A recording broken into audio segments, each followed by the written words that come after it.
New ইয়র্কের Manhattan থেকে আপনাদের সঙ্গে আছে আমি খালেদ মহিউদ্দিন। বিএনপির অগ্রাধিকার আছে জাতীয় নির্বাচন, জাতীয় নাগরিক পার্টি এনসিপি তার আগে চায় দেশের সার্বিক সংস্কার আগে না নির্বাচন আগে, নির্বাচন হলে কোন ধরনের নির্বাচন আগে হবে, নির্বাচন হলে কি বাংলাদেশে গণতন্ত্র প্রতিষ্ঠিত হবে নাকি সংস্কার করেই বাংলাদেশে গণতন্ত্র প্রতিষ্ঠার পথে এগিয়ে যেতে হবে, এসব নানা প্রশ্ন নিয়ে আমাদের সাথে আজকে রয়েছেন বিএনপি স্বনির্ভর বিষয়ক সহ সম্পাদক নীলুফার চৌধুরী মনি। নীলুফার চৌধুরী মনি আপা, আপনাকে আমাদের অনুষ্ঠানে স্বাগত জানাই। আপনি আমাদের সাথে যুক্ত হয়েছেন সেজন্য আমাদের কৃতজ্ঞতা জানবেন।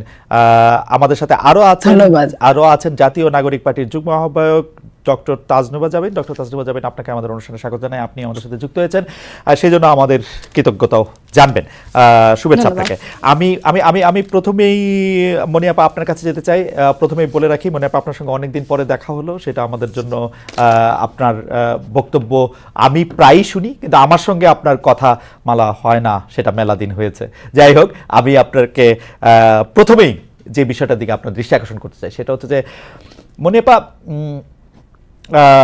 বিএনপি নির্বাচন চায়, নির্বাচন অনেকেই চায়, কিন্তু বিএনপির এই সংস্কারগুলি হতে অসুবিধাটা কি? আমি প্রশ্নটা এই জন্য করতে চাই যে আমার কাছে কিন্তু মনে হয় না যে এই যে সংস্কারের ক্ষেত্রে বিএনপি আপত্তি জানিয়েছে এর একটিও বিএনপি যদি গ্রহণ করতো তাহলে বিএনপির কোনো অসুবিধা হতো, আদার দেন ক্ষমতাটা একজন বা দুইজনের কাছে কুক্ষিগত করা ছাড়া। মানে যে সংস্কারগুলি নিয়ে আমরা মনে করেছিলাম যে বিএনপি কথা বলবে, সেগুলি নিয়ে এখন এনসিপি কথা বলছে। বিএনপি দাঁড়িয়ে যাচ্ছে এনসিপির এগেনস্টে, যে সংস্কারের কথা বলে তার বিপক্ষে। সংস্কারগুলি মেনে নিলেই তো যথাসময়ে ইলেকশন হওয়ার পথ আরো কাছে বা সুগম হতো। সংস্কারগুলি মানতে আপনাদের অসুবিধা কোথায়? আপনারা কোন কোন সংস্কার মানেননি সেটি আমরা বা মানতে চান না সেটা আমরা খুলে সামনে নিয়ে বসছি। আপনি যদি একটু বলতেন এই সংস্কারগুলি বিএনপিকে দলগতভাবে কোথায় দুর্বল করবে, যে সংস্কারগুলি আপনারা মানতে চাচ্ছেন না বা পাচ্ছেন না। আপা, ধন্যবাদ আপনাকে। যারা শুনছেন আমার শুভেচ্ছা, অভিনন্দন। আমার সহ আলোচককে শুভেচ্ছা। দেখেন, বিএনপি সংস্কার নিয়ে তো বিএনপি কোনো কথা বলে নাই, বলেছেন সংস্কার হোক, ক্ষতি নাই, কিন্তু সংস্কারের সাথে নির্বাচনটাও হোক। সংস্কার তো আসলে ধারাবাহিক একটা প্রক্রিয়া, সংস্কার কখনো শেষ হয় না, সংস্কার হচ্ছে চলমান। সংস্কার নিয়ে তারা কাজ করতে থাক, কিন্তু নির্বাচন ইতিমধ্যে 7 মাস চলে গেছে, সেটা নিয়ে আমরা নির্বাচন নিয়ে কথা বলতে পারি, নির্বাচনের রোডম্যাপ নিয়ে কথা বলতে পারি, সংস্কার যেভাবে চলতে থাক। তো এটাই বিএনপির কথা ছিল। তো যে সংস্কারগুলো ইতিমধ্যে যেটার 163টার যেগুলো নিয়ে কথা হচ্ছে, আলোচনা হচ্ছে, এগুলা তো আসলে অনেক রকম তর্ক বিতর্কের একটা জায়গা। এবং এটা আপনি জানেন খালেদ ভাই যে আপনি এই যেটাই সংস্কার করুক না কেন, পরবর্তী নির্বাচিত সরকারের মাধ্যমেই বিল পাস আকারে সংস্কারগুলো সফলতার মুখ দেখতে পারে একমাত্র, এছাড়া কোনো অন্য উপায় নেই। আরেকটা হলো গণভোট বা কিছু, সেটা যেহেতু সম্ভব না এই মুহূর্তে, তো নির্বাচন দিয়ে সরকারেরও উচিত, আমি মনে করি এই দলগুলোর সাথে, যে দলগুলো নির্বাচনে এর আগেও সরকারে গঠন করেছে, রাষ্ট্র পরিচালনা করেছে এবং পরেও করতে পারে, তাদের সাথে সম্পর্কটা যাতে সুন্দর থাকে। কোনো কেউই কিন্তু আসলে চিরস্থায়ী না। এই সরকার একটা সময়ের পর চলে যেতে হবে, এটাই সত্য, কিন্তু তারপরেও যে নির্বাচিত সরকার একটু আপনার অনুমতি নিয়ে, দুটোর মধ্যে ফার ডিফারেন্স আছে। না মনে পা এই ডিফারেন্স বা এটা ঠিক আছে, কিন্তু মনে পা আপনি কি আমাকে একটু বলবেন যে বিএনপি কি সংস্কার কমিশন যে জীবনে 2বারের বেশি প্রধানমন্ত্রী হতে পারবে না, এটার সাথে একমত বিএনপি? আপনি বলছিলেন যে সংস্কার নিয়ে কোনো আপত্তি নাই। আমি আপনাকে বলি, বিএনপির তো 31 দফার মধ্যে কিন্তু স্পষ্ট আছে, অস্পষ্ট কোনো কথা নাই। আপনি যে প্রশ্নটা করলেন এটা নিয়ে কিন্তু বিএনপি সারা বাংলাদেশ, আপনি একটু আমার জন্য স্পষ্ট করেন, আপনি আমার জন্য একটু স্পষ্ট করেন, বিএনপি কি 2বারের বেশি প্রধানমন্ত্রী হওয়ার জন্য একমত? 2বারের বেশি প্রধানমন্ত্রী হওয়ার জন্য না হওয়ার জন্য, 2বারের বেশি একাধারে মানে পরে আবার হতে পারবে, পরে আবার যদি মনে করে সেটা 2-4। এটা কেন বিএনপির জন্য এত বেশি প্রয়োজনীয়? মানে আপনি এখন 2বার প্রধানমন্ত্রী হবেন, আবার আরেকজন মাঝখানে হবে, এরপরে আবার আপনি 2বার হবেন একাধারে। এটা কি আপনি একাধারে বোঝাতে চাচ্ছেন যে 2বারের বেশি একাধারে হতে পারবেন না? দেখেন, একাধারে নিশ্চয়ই বিএনপি আপনাদের সামনে ক্লিয়ার করেছে বিএনপি এটাই বলেছে যে একাধারে দুইবারের বেশি কিন্তু প্রধানমন্ত্রী পরে হইতে বাধা চান না নাই, তারা। পরে আবার হইতে বাধা নাই। পরে নিয়ে আসলে শোনেন, এটা নিয়ে কোনো আলোচনা হয় না। এটা এই আলোচনাটা আপনারা এই আলোচনাটা আপনারা তুললেন কেন মনি আপা? আপনারা কি ইলেকশন চান না, ভয় পান ইলেকশনে যাইতে?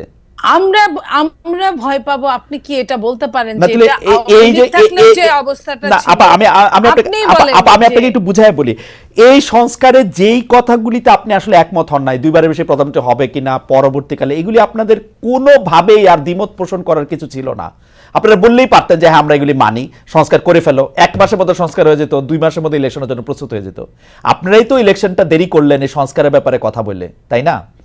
আমি আপনাকে একটা কথা বলি খালেদ ভাই, বিএনপি 31 দফার বাইরে গিয়ে বিএনপি যদি 31 দফার সাথে যদি মানে একমত না হয়ে পরবর্তীতে কিছু করে, আপনারা কিন্তু ছেড়ে কথা বলবেন না। কারণ এটা নিয়ে বিএনপি ইতিমধ্যে সমস্ত বাংলাদেশে এটা নিয়ে আপনার যত সেমিনার, সিম্পোজিয়াম সবকিছুই হচ্ছে। ওকে আপা, এই জায়গা থেকে একটু করে আসি। তার মানে একমত যদি না হয়, আপনারা যদি এখন বলেন যে আমরা সংস্কার করব, পরে আপনারা করলেন না, তখন আমরা এটাতে খুব খুশি হব না, এটা তো আপনি বলতেছেন। তার মানে কি বিএনপি কি আসলেই দুইবারের বেশি প্রধানমন্ত্রী থাকতে পারবে না, এটা রাখবে না? মানে বিএনপি 5-6 বার থাকবে? বিএনপি কিন্তু ক্লিয়ার বলে না এটা। আমি খালেদ ভাই, আপনি আমাকে যত রকম চেষ্টা করেন, আমি একা কিছু বলতে পারবো না। বিএনপি এটা বলে নাই যে এরপরে আবার থাকবে। বিএনপি বলেছে একাধারে দুইবারের বেশি প্রধানমন্ত্রী থাকতে পারবে না। এখন এরপরেরটা আমার মনে হয় সংস্কার নিয়ে বিএনপির যারা নীতি নির্ধারক মহলের মধ্যে সালাউদ্দিন ভাই কথা বলছেন, কাজ করছেন সংস্কার নিয়ে, আমার মনে হয় যে আমাকে না ডেকে যদি উনাকে ডাকতেন সবচেয়ে ভালো হতো। উনি আপনার এই প্রশ্নের উত্তরটা সরাসরি দিতে পারতো, যেহেতু উনি কাজ করছেন। আপা আমি একটা কথা বলি, পরে আমি বলতে পারি। আপা আমি একটা কথা বলি, বিএনপি কিন্তু তার অবস্থান স্পষ্ট করেছে যে যেখানে সংস্কার কমিশন বলেছেন যে দুবারের বেশি কেউ প্রধানমন্ত্রী থাকতে পারবে না, বিএনপির অবস্থানটা পরিষ্কার করেছেন যে একাধারে দুবারের বেশি কেউ থাকতে পারবে না। তার মানে একাধারের বেশিবার কিন্তু থাকতে পারবে, এটা হচ্ছে বিএনপির অবস্থান। আমার প্রশ্ন, বিএনপির জন্য কেন এটা এত জরুরি যে দুইবারের বেশি একটা লোককে, মনিয়াপাকে কেন দুইবারের বেশি প্রধানমন্ত্রী থাকতে হবে? মনিয়াপা তো প্রধানমন্ত্রী হয় না। না, হইতেও তো পারেন, গণতান্ত্রিক দল আপনাদের, আপনারা তো মনিয়াপাকে প্রধানমন্ত্রী বানাতে পারেন। এখন আমার কথা শোনেন, যে সেটা হলো আপনারা যখন এটা নিয়ে আলোচনা করবেন, আপনারাও কিন্তু কারো চেয়ে কম গুরুত্বপূর্ণ না সাংবাদিকরা। তো আপনারা আলোচনা করেন বিএনপির সাথে, বিএনপির প্রশ্ন উত্তর পূর্বে প্রেস কনফারেন্সে আপনারা জিজ্ঞেস করেন। আমার মনে হয় এটা সবচেয়ে ভালো একটা মাধ্যম। আর দ্বিতীয়ত হলো, দ্বিতীয়ত বলছি, সরকারের পক্ষ থেকেও এটা সরকারের অত্যন্ত ভুল হয়েছে আমি বলবো। যখন সরকার সংস্কার কমিটিগুলো করলেন, তখনই কিন্তু দলীয় তাদের সাথে করসপন্ডেন্ট করার জন্য 2 দিন, 1 দিন, 3 দিন পরে পরে দলীয়দের সাথে কথা বললে, তাহলে আপনি ধরেন আপনি একদম 99% অ্যাডভান্স হয়ে গেছেন, আরেকজন 1% চিন্তা করে নাই। এই যে চিন্তা শক্তির, অথচ যে 1% চিন্তা করে নাই তার কিন্তু শক্তি, ক্ষমতা বা আপনার যেটা বলেন পরিচালনার ভার, তার কিন্তু অনেক বেশি পরবর্তীতে। তো এই পরবর্তীর কথা বাংলাদেশের কোনো মানুষ কখনোই চিন্তা করে না। যদি মানুষ এই চিন্তাগুলো করতো, বাংলাদেশে অনেকগুলো টাকা বেঁচে যেত, অনেকগুলো সময় বেঁচে যেত, এবং প্রত্যেকটা মানুষের জন্য ভালো হতো। আপনার কথা আমি পরিষ্কার বুঝতে পারতেছি না, কিন্তু আমি যতটুকু বুঝতে পারতেছি যে বিএনপি, মানে আমি প্রশ্ন অন্যভাবে করি, কারণ হচ্ছে যে ধরেন আমরা বিএনপিকে কি বিষয়ে সর্বাত্মক আন্দোলন করতে দেখছি 15 বছরের মধ্যে 2014 থেকে বা 2013 নির্বাচনের সময় থেকে, যখন আওয়ামী লীগ সরকার, তত্ত্বাবধায়ক সরকার ব্যবস্থা বাতিল করে, তখন থেকে বিএনপির একটাই দাবি ছিল যে একটা নির্দলীয় নিরপেক্ষ তত্ত্বাবধায়ক সরকারের সময়ে নির্বাচন করতে হবে। এই একটাই দাবি। শেখ হাসিনা তার পদে থেকে নির্বাচন করতে পারবেন না। এখন শেখ হাসিনা তার পদে নাই, লেভেল প্লেইং ফিল্ড চেয়েছিল বিএনপি, লেভেল প্লেইং ফিল্ড, একটা নির্দলীয় নিরপেক্ষ সরকার। এখন শেখ হাসিনা ক্ষমতায় নাই না, একটা শেখ হাসিনা ক্ষমতায়, আমি লেভেল প্লেইং ফিল্ড, তো শেখ হাসিনা এখন ক্ষমতায় নাই, ক্ষমতায় যিনি আছেন তিনি নির্বাচন করতেছেন না, প্রফেসর ডক্টর মোহাম্মদ ইউনূস। একটা জায়গা থেকে এই নির্বাচনটা করার সময় বিএনপি সবার আগে জাতীয় সরকারের কথা বলেছিল, জাতীয় ঐক্যমত্য সরকারের কথা বলেছিল, সংস্কারের কথা বলেছিল 31 দফার মধ্যে। এই ব্যাপারগুলি মোরলেস মানে 4 বছরের জায়গায় 5 বছর এগুলি যখন করা হলো, তখন বিএনপি সংস্কারের এগেইনস্টে এতভাবে দাঁড়াইলো, মনে হয় সংস্কার করলে বিএনপি দলটাই থাকবে না। এটা কিরকম? আমি তো মানে সংস্কারের এগেইনস্টে, তোমরা সংস্কার মানি না, তোমরা সংস্কার করলেও গিয়ে উল্টাই দিব, মির্জা আব্বাস এগুলি বলছেন, মির্জা আব্বাস জায়গায় আপনার ভুল হচ্ছে।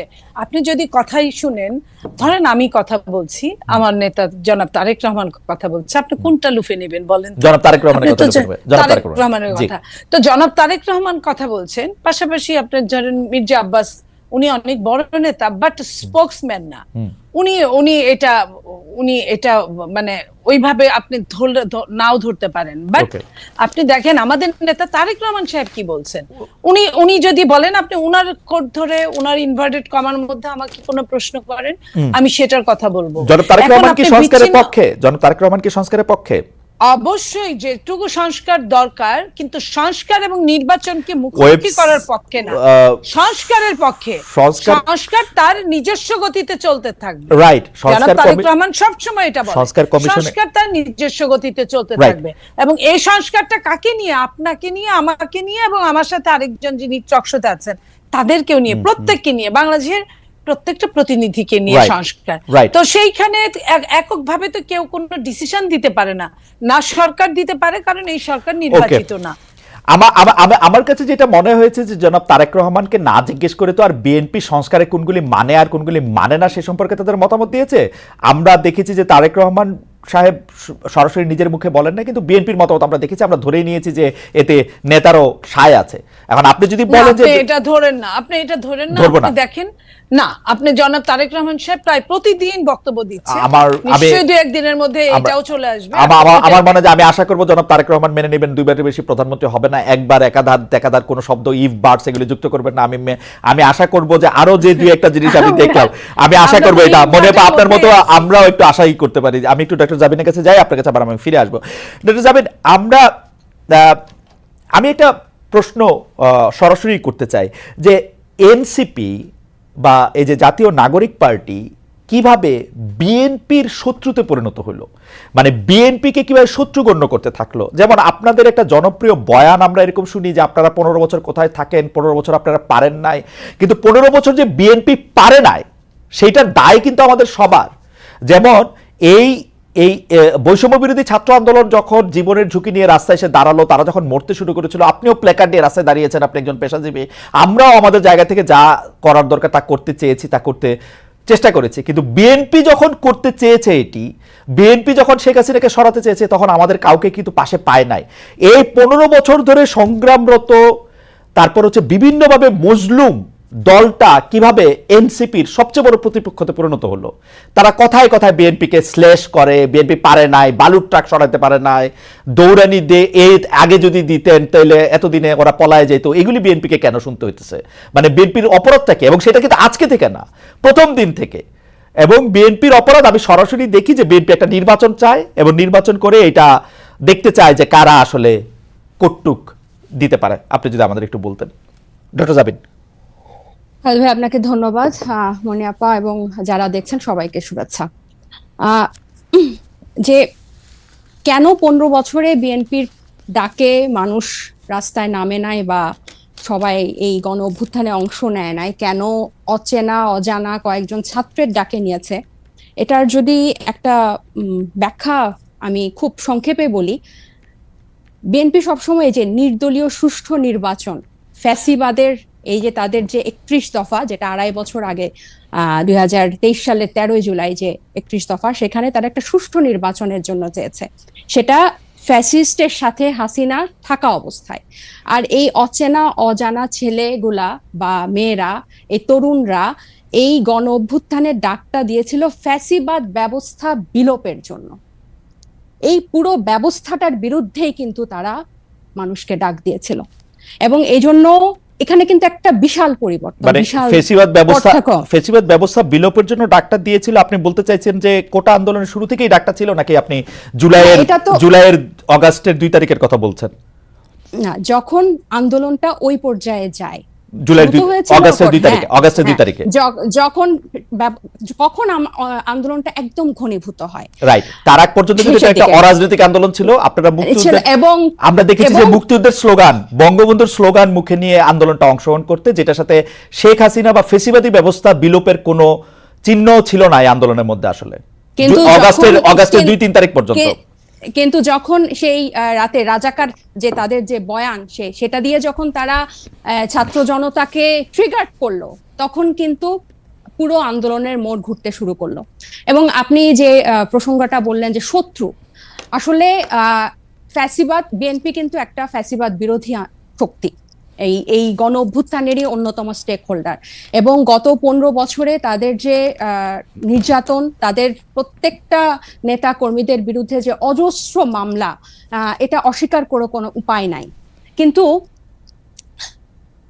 এই 5ই আগস্টের পরে কিন্তু প্রত্যেকটা ফ্যাসিবাদ বিরোধী শক্তি যার যার ব্যানারে ফেরত গেছে।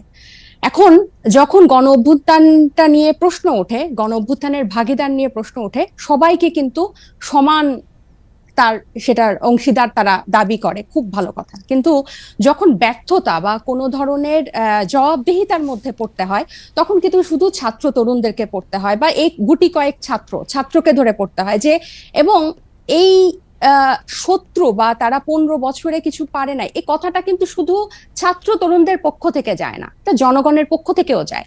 আপনি যদি আপনাদের এই অনুষ্ঠানগুলোর নিচে কমেন্ট গুলা দেখেন, কখনো যদি চোখে পড়ে, এখানে কিন্তু যাদের প্রকৃত অর্থে যাদের অ্যাকাউন্ট আছে, এরকম অনেক মানুষ কিন্তু খুব সুন্দর সুন্দর কথা লেখে এবং কাউকে অ্যাটাক করে না, খুব গঠনমূলক ভাবেই কিন্তু লেখে। এটা থেকে কিন্তু আপনারা নিজেরাও বুঝতে পারবেন এবং আশেপাশের মানুষ থেকেও বুঝতে পারবেন যে গত 15 বছরে একটা যোগ্য বিরোধী দল হওয়ার ব্যর্থতা কিন্তু এদেশকে ভুগিয়েছে, একটা সফল বিরোধী দল হওয়ার ব্যর্থতা কিন্তু এদেশকে ভুগিয়েছে। এটা শুধু ছাত্র জনতা হিসেবে আমরা যে বলি যে, বা এনসিপি এই নতুন করে যে এটা বলে, ব্যাপারটা তা না। আরেকটা বিষয় হচ্ছে, এই শত্রু বা এই মুখোমুখি দাঁড় করানোর ব্যাপারটা কিন্তু এক দিক থেকে না। আপনি দেখবেন এই যে কিছুদিন আগে এক টক শোতে আমার এক সহ আলোচক বলছিলেন, আমি 90 সালের গণ অভ্যুত্থানের একটা কথা বলছিলাম, উনি বলছেন 90 সালে তোমার বয়স কত ছিল, বেয়াদব, অপরিপক্ক, আদব কায়দা জানে না, তোমাদের বয়সে মানে এক একজনের, আমাদের রাজনৈতিক জীবন বা রাজনৈতিক পথ চলা তোমাদের বয়সের বেশি। এই যে খাটো করে দেখা, এই যে হেয় করে দেখা, তো এটার প্রতিক্রিয়াতেও কিন্তু কিছু কথা চলে আসে। না ডক্টর জাবিন আসেন, আমরা একটু আমার ব্যর্থতা, আমি আপনার প্রশ্নটা আসলে বুঝাতে পারছি কিনা আমি জানি না। আমার কাছে যেটা মনে হয়েছে যে বিএনপি গত 13 বছর ধরে, স্পেসিফিকলি বললে যে 2012 সালের পর থেকেই বিএনপি এই একটা সরকারের কাছে একটা দাবি জানায় আসতেছে, দরকার হলে সরকারকে বলতেছে ক্ষমতা চাইতে একটা সুষ্ঠু নির্বাচনের কথা বলতে। এবং এইটার মধ্যে কিন্তু বিএনপি কোনোদিন কোনো আড়াল নিতে পারে নাই। বিএনপি কিন্তু কোনো ছাত্রলীগের মধ্যে গিয়ে বলতে পারে না যে বঙ্গবন্ধু মহান নেতা, আমরা সবাই বঙ্গবন্ধুকে ভালোবাসি, এই কথা বলে কিন্তু বিএনপি রাজনীতি করতে পারে নাই। বিএনপিকে রাজনীতিটা করতে হয়েছে বিএনপির কথা বলেই, শেখ হাসিনার এগেনস্টে কথা বলেই বিএনপি রাজনীতি করতে হয়েছে। তার জন্য মামলা, মোকদ্দমা, জেল, জুলুম যত কিছু করছে, চা খাচ্ছে। বৈষম্য বিরোধী ছাত্র আন্দোলনের নেতারা কিন্তু শেখ হাসিনার বিরুদ্ধে ফেসিবাদী আন্দোলনে গেছে হচ্ছে অনেক পরে, অনেক জায়গার পরে। সেই সময় তাদেরকে আমরা মুক্তিযুদ্ধের স্লোগান দিতে দেখছি, তাদেরকে আমরা বঙ্গবন্ধুর ভাষণ দিতে দেখছি, এবং আমরা দেখছি যে তারা নানাভাবে নানা ধরনের আড়াল নিচ্ছেন। বিএনপি কিন্তু এই সুযোগটা পায় না। আমার প্রশ্নটা হচ্ছে, যেই বিএনপি এত ত্যাগ করলো, এবং তারা কিন্তু সরকারে গিয়া 3 জন মন্ত্রী হয় নাই, 3 জন মন্ত্রী এই বৈষম্য বিরোধী ছাত্ররাই হয়েছে। তারা কিন্তু কোনো কিছু দখল করে নাই, তাদের একটাই চাওয়া ছিল ইলেকশনে যাওয়া। এবং ইলেকশন যাওয়ার পর থেকে বিএনপিকে কি শুনতে হয়েছে আপনাদের কাছ থেকে আপনি দেখেন। আমি ছোট করে একটু বলি, আমার মাফ করবেন, আপনাদের কাছে শুনতে হয়েছে বিএনপি নাকি আওয়ামী লীগকে পুনর্বাসন করতেছে, বিএনপি নাকি আওয়ামী লীগকে নিয়ে আসতেছে। আওয়ামী লীগ দিয়া বিএনপির নেতারা যেভাবে ক্ষতিগ্রস্ত হয়েছে, তার 100 ভাগের 1 ভাগ বাংলাদেশে কেউ হয় নাই। এরপরও বিএনপি কেমনে শত্রু হইল এনসিপির, এইটার কারণটা কি? মানে বিএনপিকে ক্ষমতা থেকে ঠেকানোটা কেন এত জরুরি হয়ে পড়লো? এখানে শত্রুতার প্রশ্ন না খালেদ ভাই, এই যে কেন শুধু সুষ্ঠু নির্বাচনই চেয়েছিল, নির্বাচন কেন্দ্রিক রাজনীতি তারা করেছে। এই যে হাসিনা কিভাবে এই 3টা অবৈধ নির্বাচন করে ফ্যাসিস্টের সাম্রাজ্য টিকে রেখেছিল, তাদের রাজনীতিটাই ছিল নির্বাচন কেন্দ্রিক। কারণ নির্বাচন হলেই শুধু গণতন্ত্র হবে, গণতন্ত্র ফিরে আসবে, এটা তাদের একটা রাজনৈতিক একটা চালের, এটা বা তাদের কি বলবো আমি, পরিকল্পনার ভুল বলবো, যে তারা সবসময়, আপনিই বলছেন যে তারা সবসময় সুষ্ঠু নির্বাচনই চেয়েছে। কেন তারা হাসিনার এই যে তার যে সাম্রাজ্য 3টা বিভাগ, এই যে সবকিছু তার একক কর্তৃত্বে, একক হাতে, প্রত্যেকটা রাষ্ট্রীয় প্রতিষ্ঠানের একটা ইট পাতা যে হাসিনার কথা ছাড়া বা স্বৈরশাসকের কথা ছাড়া চলতো না, বা মানুষকে সম্পৃক্ত করার যে রাজনীতি, এটা তো বিএনপি করতে ব্যর্থ হয়েছে। এবং জনগণের কথা না বলে, জনগণ এই যে এখনো তারা যে 31 দফা বলে বলে যেসব গণভোট অসম্ভব বলছে, যেসবে আমরা জনগণকে সম্পৃক্ত করতে চাচ্ছি, বিএনপি আবার সেসব জায়গায় জনগণকে দূরে ঠেলে দিয়ে আবার নির্বাচনের কথা বলছে। এখানে কিন্তু আপনি দেখেন তারা কিন্তু আবার জনগণকে নিজেদের থেকে দূরে সরাচ্ছে। জনগণ কিন্তু তাদেরকে চাচ্ছে, এবং তারা একটা প্রতিষ্ঠিত রাজনৈতিক দল, তারা নির্যাতিত রাজনৈতিক দল। আপনি নিজেই বলছেন যে তারা সব সময় সুষ্ঠু নির্বাচন চেয়েছে। একটা দেশের গণতন্ত্র কি শুধু সুষ্ঠু নির্বাচনের, একমাত্র শুধু সুষ্ঠু নির্বাচনের মধ্যে এই নির্বাচন ব্যবস্থাটা কিরকম, এই নির্বাচনটা দাঁড়িয়ে আছে কিসের উপর? এই যে এই নির্বাচন কমিশনার গুলা, বিচারক এবং প্রত্যেকটা রাষ্ট্রীয় প্রতিষ্ঠান, তাদের মন্ত্রিসভাগুলা কিসের উপর দাঁড়িয়েছে? আইন শৃঙ্খলা বাহিনী, পুলিশ, র্যাব, প্রত্যেকটা গোয়েন্দা বাহিনী কিসের উপর দাঁড়িয়ে আছে? এগুলো সংস্কারের কথা, এগুলোর বিরুদ্ধে কথা, প্রত্যেকটা সবসময় তাদের একটা উপর দিয়ে কথা, যে চেষ্টা করা হবে, পরিবর্তন করা হবে, কিন্তু স্পেসিফিক্যালি উপায়টা কি, পথটা কি, তারা জনগণের কাছে সেটা পরিষ্কার করে না। যেটা ছাত্র জনতা বা এখন পরবর্তীতে হয়েছে, হয় আন্দোলনটা কোটা বিরোধী আন্দোলন দিয়ে শুরু হয়েছিল, এবং সব সময় কিন্তু এটা একটু বাংলাদেশের ইতিহাসে প্রথম না, একটা দিয়েই শুরু হয়েছিল। কিন্তু এই পুঞ্জীভূত যে স্বৈরশাসকের 15 বছরের যে পুঞ্জীভূত ক্ষোভ, সেটা কিন্তু প্রকাশিত হয়েছে একটা সিস্টেম, একটা ধাপ পেরিয়েই কিন্তু সেদিকে গিয়েছে। এবং আমি বিএনপিকে আমি একটু বলি, এবং বিএনপিকে যে এই শত্রু মনে করা না, আমরা কিন্তু চাচ্ছি বিএনপিকে জাতীয় ঐক্যমত্য নিয়ে আমরা একসাথে সবাই মিলে আমরা ঐক্যমতে পৌঁছাই সংস্কারের বিষয়ে, যে মৌলিক কিছু সংস্কার হোক, তারপর নির্বাচন যে 2টা টাইম লাইনে আছে তার মধ্যেই হবে, এবং প্রত্যেকটা দল, নিবন্ধিত দল সেখানে অংশগ্রহণ করবে। এবং আওয়ামী লীগের পুনর্বাসনের ক্ষেত্রে যেটা বলছি, আপনি দেখেন, জি বলেন, শেষ করেন, সরি নতুন প্রসঙ্গ, যে বিচার এবং সংস্কারের কথা, যেই বিচার, যেই আওয়ামী লীগ তাদেরকে এরকম ভাবে নির্যাতন করেছে, এক একজনের ইভেন এমনও হয়েছে বিনা ভোটে, এই শব্দটা ফেসবুকে লিখেছে দেখে তাকে ডিজিটাল আইসিটি একটা মামলা দিয়েছে 2টা শব্দের জন্য। তাহলে এই লেভেলের নির্যাতন, তারা ঈদে কেউ বাড়ি যেতে পারে নাই, সবগুলাকে ঘর ছাড়া, এরকম নির্যাতনের মধ্যে তারা আওয়ামী লীগের দল হিসেবে বিচার না চেয়ে, হাসিনার বিচার না চেয়ে, আওয়ামী লীগের বিচার না চেয়ে, আমি বলি, আমরা দুইজন, মানে আপনি আর আমি কি 2টা আলাদা দুনিয়াতে বাস করি? মানে আপনি যে এই শব্দটা বলতেছেন যে তারা হাসিনার বিচার না চেয়ে, আমি তো দেখতেছি বিএনপির নেতৃবৃন্দ প্রতিটা ভাষণে, মানে তারেক রহমান থেকে ফখরুল ইসলাম আলমগীর, প্রতিটা ভাষণে হাসিনার বিচার চাইতে থাকেন। গত 15 বছর চেয়েছেন, এখনো চান। মানে হাসিনার বিচার না চেয়ে এটা কোত্থেকে আসলো? বিচার কি শুধু এই খালেদ ভাই, বিচার চাইলে আর কি এদেশের বিচার হয়ে যায়? বিচার ব্যবস্থার কি অবস্থা? না আপনি বিচার যে না চেয়ে বলতেছেন, সেটা কি আমি বলি, গত এই হাসিনার প্রধান বিচারপতিকে তার একজন এমপ্লয়ি দিয়ে তো দেশ ছাড়া করেছে আমাদের তো। এবং এই যে বিচার ব্যবস্থার প্রতি যে মানুষের আস্থা আনা, এবং আমরা কিন্তু বলছি না পুরো বিচারটা শেষ করতে হবে, একটা দৃশ্যমান বিচার প্রক্রিয়া। আইসিটি কি করছে? এই জাতিসংঘের মানবাধিকার কিন্তু পরিষ্কার তাদের রিপোর্টে লিখেছে যে এটা এখানে আন্তর্জাতিক অপরাধ হয়েছে। আপনি কি জানেন শেখ হাসিনার বিরুদ্ধে এই পর্যন্ত কতটা মামলা হয়েছে, কতটা মামলার ফাইনাল রিপোর্ট বা চার্জশিট একদম কাছাকাছি চলে আসছে? এগুলি সবগুলি বিচার প্রক্রিয়ার অংশ, এবং এই সবগুলি বিচার শুরু হয়েছে আসলে। এবং সেটার দৃশ্যমান, আপনি দৃশ্যমান কি চান? কিভাবে বুঝবেন যে দৃশ্যমান হবে? আপনি যে বলছেন আমি আর আপনি 2টা আলাদা ভুবনে থাকি, সত্যি করে খালেদ ভাই, নির্বাচন নিয়ে, শুধু নির্বাচন কিন্তু আমরা চাই না, এই ব্যাপারটা এরকম না। শুধু নির্বাচন নিয়ে যে ধরনের আলাপ, যে ধরনের বক্তৃতা, যে ধরনের প্রচার, যে একটা নির্বাচিত সরকার আসলেই সংস্কার করে দিবে, একটা নির্বাচিত সরকার আসলেই বিচার হবে, আর তারা এসে বিচার করবে, এটা ছাড়া এই আওয়ামী লীগ যে 15 বছরে যে শুধু তো জুলাই হত্যাকাণ্ড না, পিলখানা, শাপলা, 3টা অবৈধ নির্বাচন, তারপর এই গুম, বিচার বহির্ভূত হত্যাকাণ্ড এবং ব্যাংক লুট, মানে অন্য মাত্রার, এগুলোর বিচার, এগুলো নিয়ে কথা কি আছে টেবিলে? আমার তো মনে হয় না। যদি এরকম আমার মনে যে আপনি শুনলে হয়তো দেখবেন যে এগুলো সবগুলি আছে, এই কোনোটাই নাই তা না, এবং এর প্রত্যেকটা বিচার হইতেছেও, কিন্তু প্রত্যেকটা বিচার প্রক্রিয়া শুরু হয়েছে। বিচার প্রক্রিয়া তো আদালতে শুরু হয় না, বিচার প্রক্রিয়া শুরু হয় তদন্তের মাধ্যমে, বিচার প্রক্রিয়া শুরু আমি হয়েছে। আমি আমি আমি খালেদ ভাই, আমি জি। আপনাকে একটা বলি, এই কিছুদিন আগে যে আমাদের ঢাকা মেয়রের কে ঘোষণা করা হলো, এই এই এই এই বিচারের এই বিএনপি পন্থী একজনকে ঢাকা মেয়রের ঘোষণা করা হলো আদালতের রায়।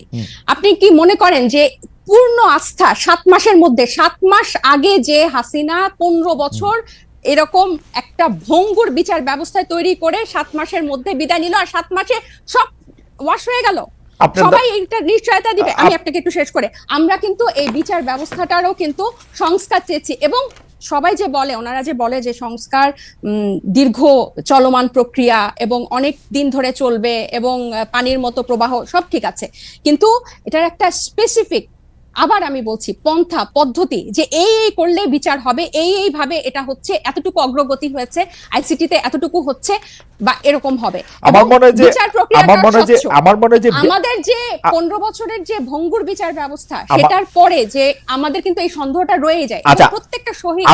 আমি একটু দুইটা বিষয় আপনাকে একটু বলে আমি একটু মনে আপনার কাছে, আমার মনে হয় যে আপনারা এনসিপির পক্ষ থেকে যেখানে আইসিটি ট্রায়াল হচ্ছে এবং শেখ হাসিনার অন্যান্য সহযোগীদের বিরুদ্ধে যেসব মামলা হয়েছে, সেই মামলাগুলির আপনারা খোঁজ নিতে পারেন। আমি দায়িত্ব নিয়ে বলতে পারি, বর্তমানে যিনি প্রধান বিচারপতি রয়েছেন সৈয়দ রেফাত আহমেদ, তার সময় বাংলাদেশের বিচার ব্যবস্থায় আসলে আমূল পরিবর্তন করা হয়েছে। যেখানে আসলে তারেক সাহেবের মামলা দেওয়া হয়েছে, সেই তারেক সাহেবের মামলা রায় যেখানে দেওয়া হয়েছে, সেখানে নতুন বিচারক এসেছেন এবং বাংলাদেশের প্রত্যেকটা জায়গায় আসলে সিটিং জজগুলি নতুন নিয়োগ দেওয়া হয়েছে, এগুলি পুরনো কেউ নাই। এটা আপনারা খোঁজ নিলে নিশ্চয়ই আপনারা জানবেন। তারপরও আমি মনি আপাকে এই প্রশ্ন করতেই চাই। ডক্টর জাবিন অনেকগুলি ভ্যালিড প্রশ্ন তুলেছেন, সেই ব্যাপারে আপনার সাথে আসলে আমি একটু কথা বলতে চাই। তার আগে আমরা সরকারের কাছে জানতে চেয়েছিলাম, বিএনপির দর্শকদের কাছে, বিএনপির কেন্দ্রীয় নেতৃত্বের নিয়ন্ত্রণ স্থানীয় পর্যায়ে নাই দাবি করেছে জাতীয় নাগরিক পার্টি। বিএনপির কেন্দ্রীয় নেতৃত্বের নিয়ন্ত্রণ স্থানীয় পর্যায়ে নাই, এই দাবি হচ্ছে জাতীয় নাগরিক পার্টির। দর্শকদের কাছে প্রশ্ন, এনসিপির এমন বিবৃতি সঠিক বলে মনে করেন কিনা?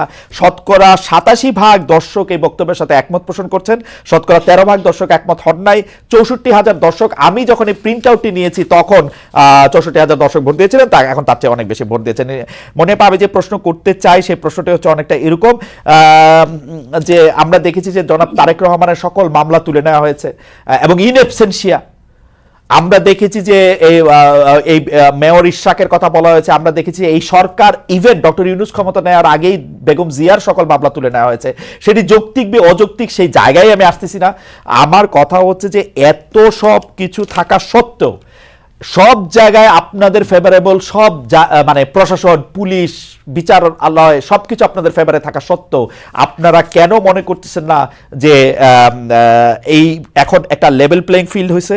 আপনারা কেন এরকম মনে করতেছেন যে এই যে আপনাদের বক্তব্য, আপনি বলতেছেন জনাব তারেক রহমানের বক্তব্য ছাড়া কারো বক্তব্য তো শোনা যাবে না। আমি একটু নিউ ইয়র্ক টাইমসের প্রসঙ্গে আমি একটা আসতে চাই।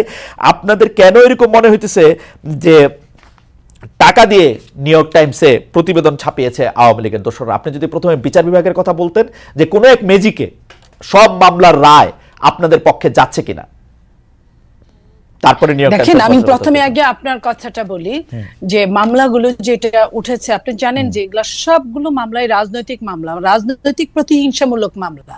আপনি দেশনেত্রী বেগম খালেদা জিয়াকে যে মামলাগুলো জড়িয়েছে, এটা তার চরম শত্রু, কিন্তু এই কথাগুলো অনেক আওয়ামী লীগেরও টকশো শেষ করার পরে ব্যক্তিগতভাবে বলতো যে এটা আসলে অমানবিক, এটা আসলে আমরাও এমন চাই নাই, কিন্তু এটা হয়ে গেছে। তো এই যে অমানবিক, এবং আপনি দেখেন জনাব তারেক রহমান সাহেব ওনাকে জোর করে মুসলেকা নিয়ে ওনাকে দেশ ছাড়তে বাধ্য করেছে। তারপরে যতগুলো মামলা হয়েছে, সবই কিন্তু প্রতিহিংসামূলক, রাজনৈতিক। তো রাজনৈতিক প্রতিহিংসামূলক মামলা উজ্জ্ব হবে, এটাই স্বাভাবিক। কেন জানেন, আমি তার আগেও একটা প্রমাণ দিচ্ছি। আজকের যে প্রধান উপদেষ্টা আছেন, ওনার মামলাগুলো কিন্তু তারও আগে সবগুলো হাওয়া হয়ে গেছে।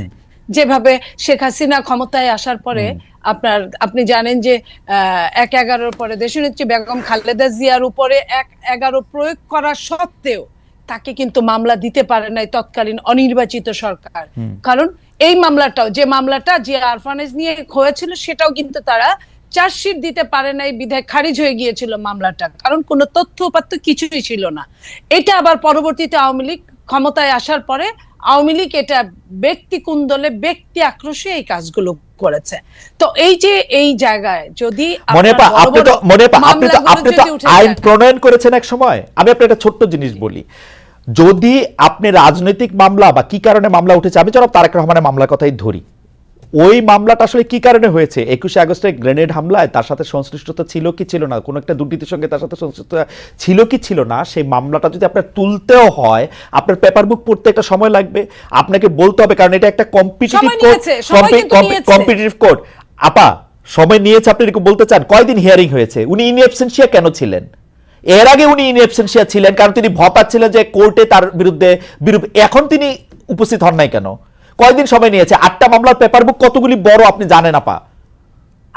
আমি আপনাকে এই কথাটা বলছি, আপনিও জানেন যে যত কঠিন মামলাই হোক না কেন, মামলা কিন্তু তার মেরিট যদি না থাকে মামলা টিকে না। মেরিটটা যাচাই করার জন্য তো সময় লাগে আপা। এটা তো মেরিট যাচাইয়ের উপরে মামলা ওঠে না, এটা পারসেপশনের উপরে মামলা উঠছে, পারসেপশনের উপরে মামলা উঠছে।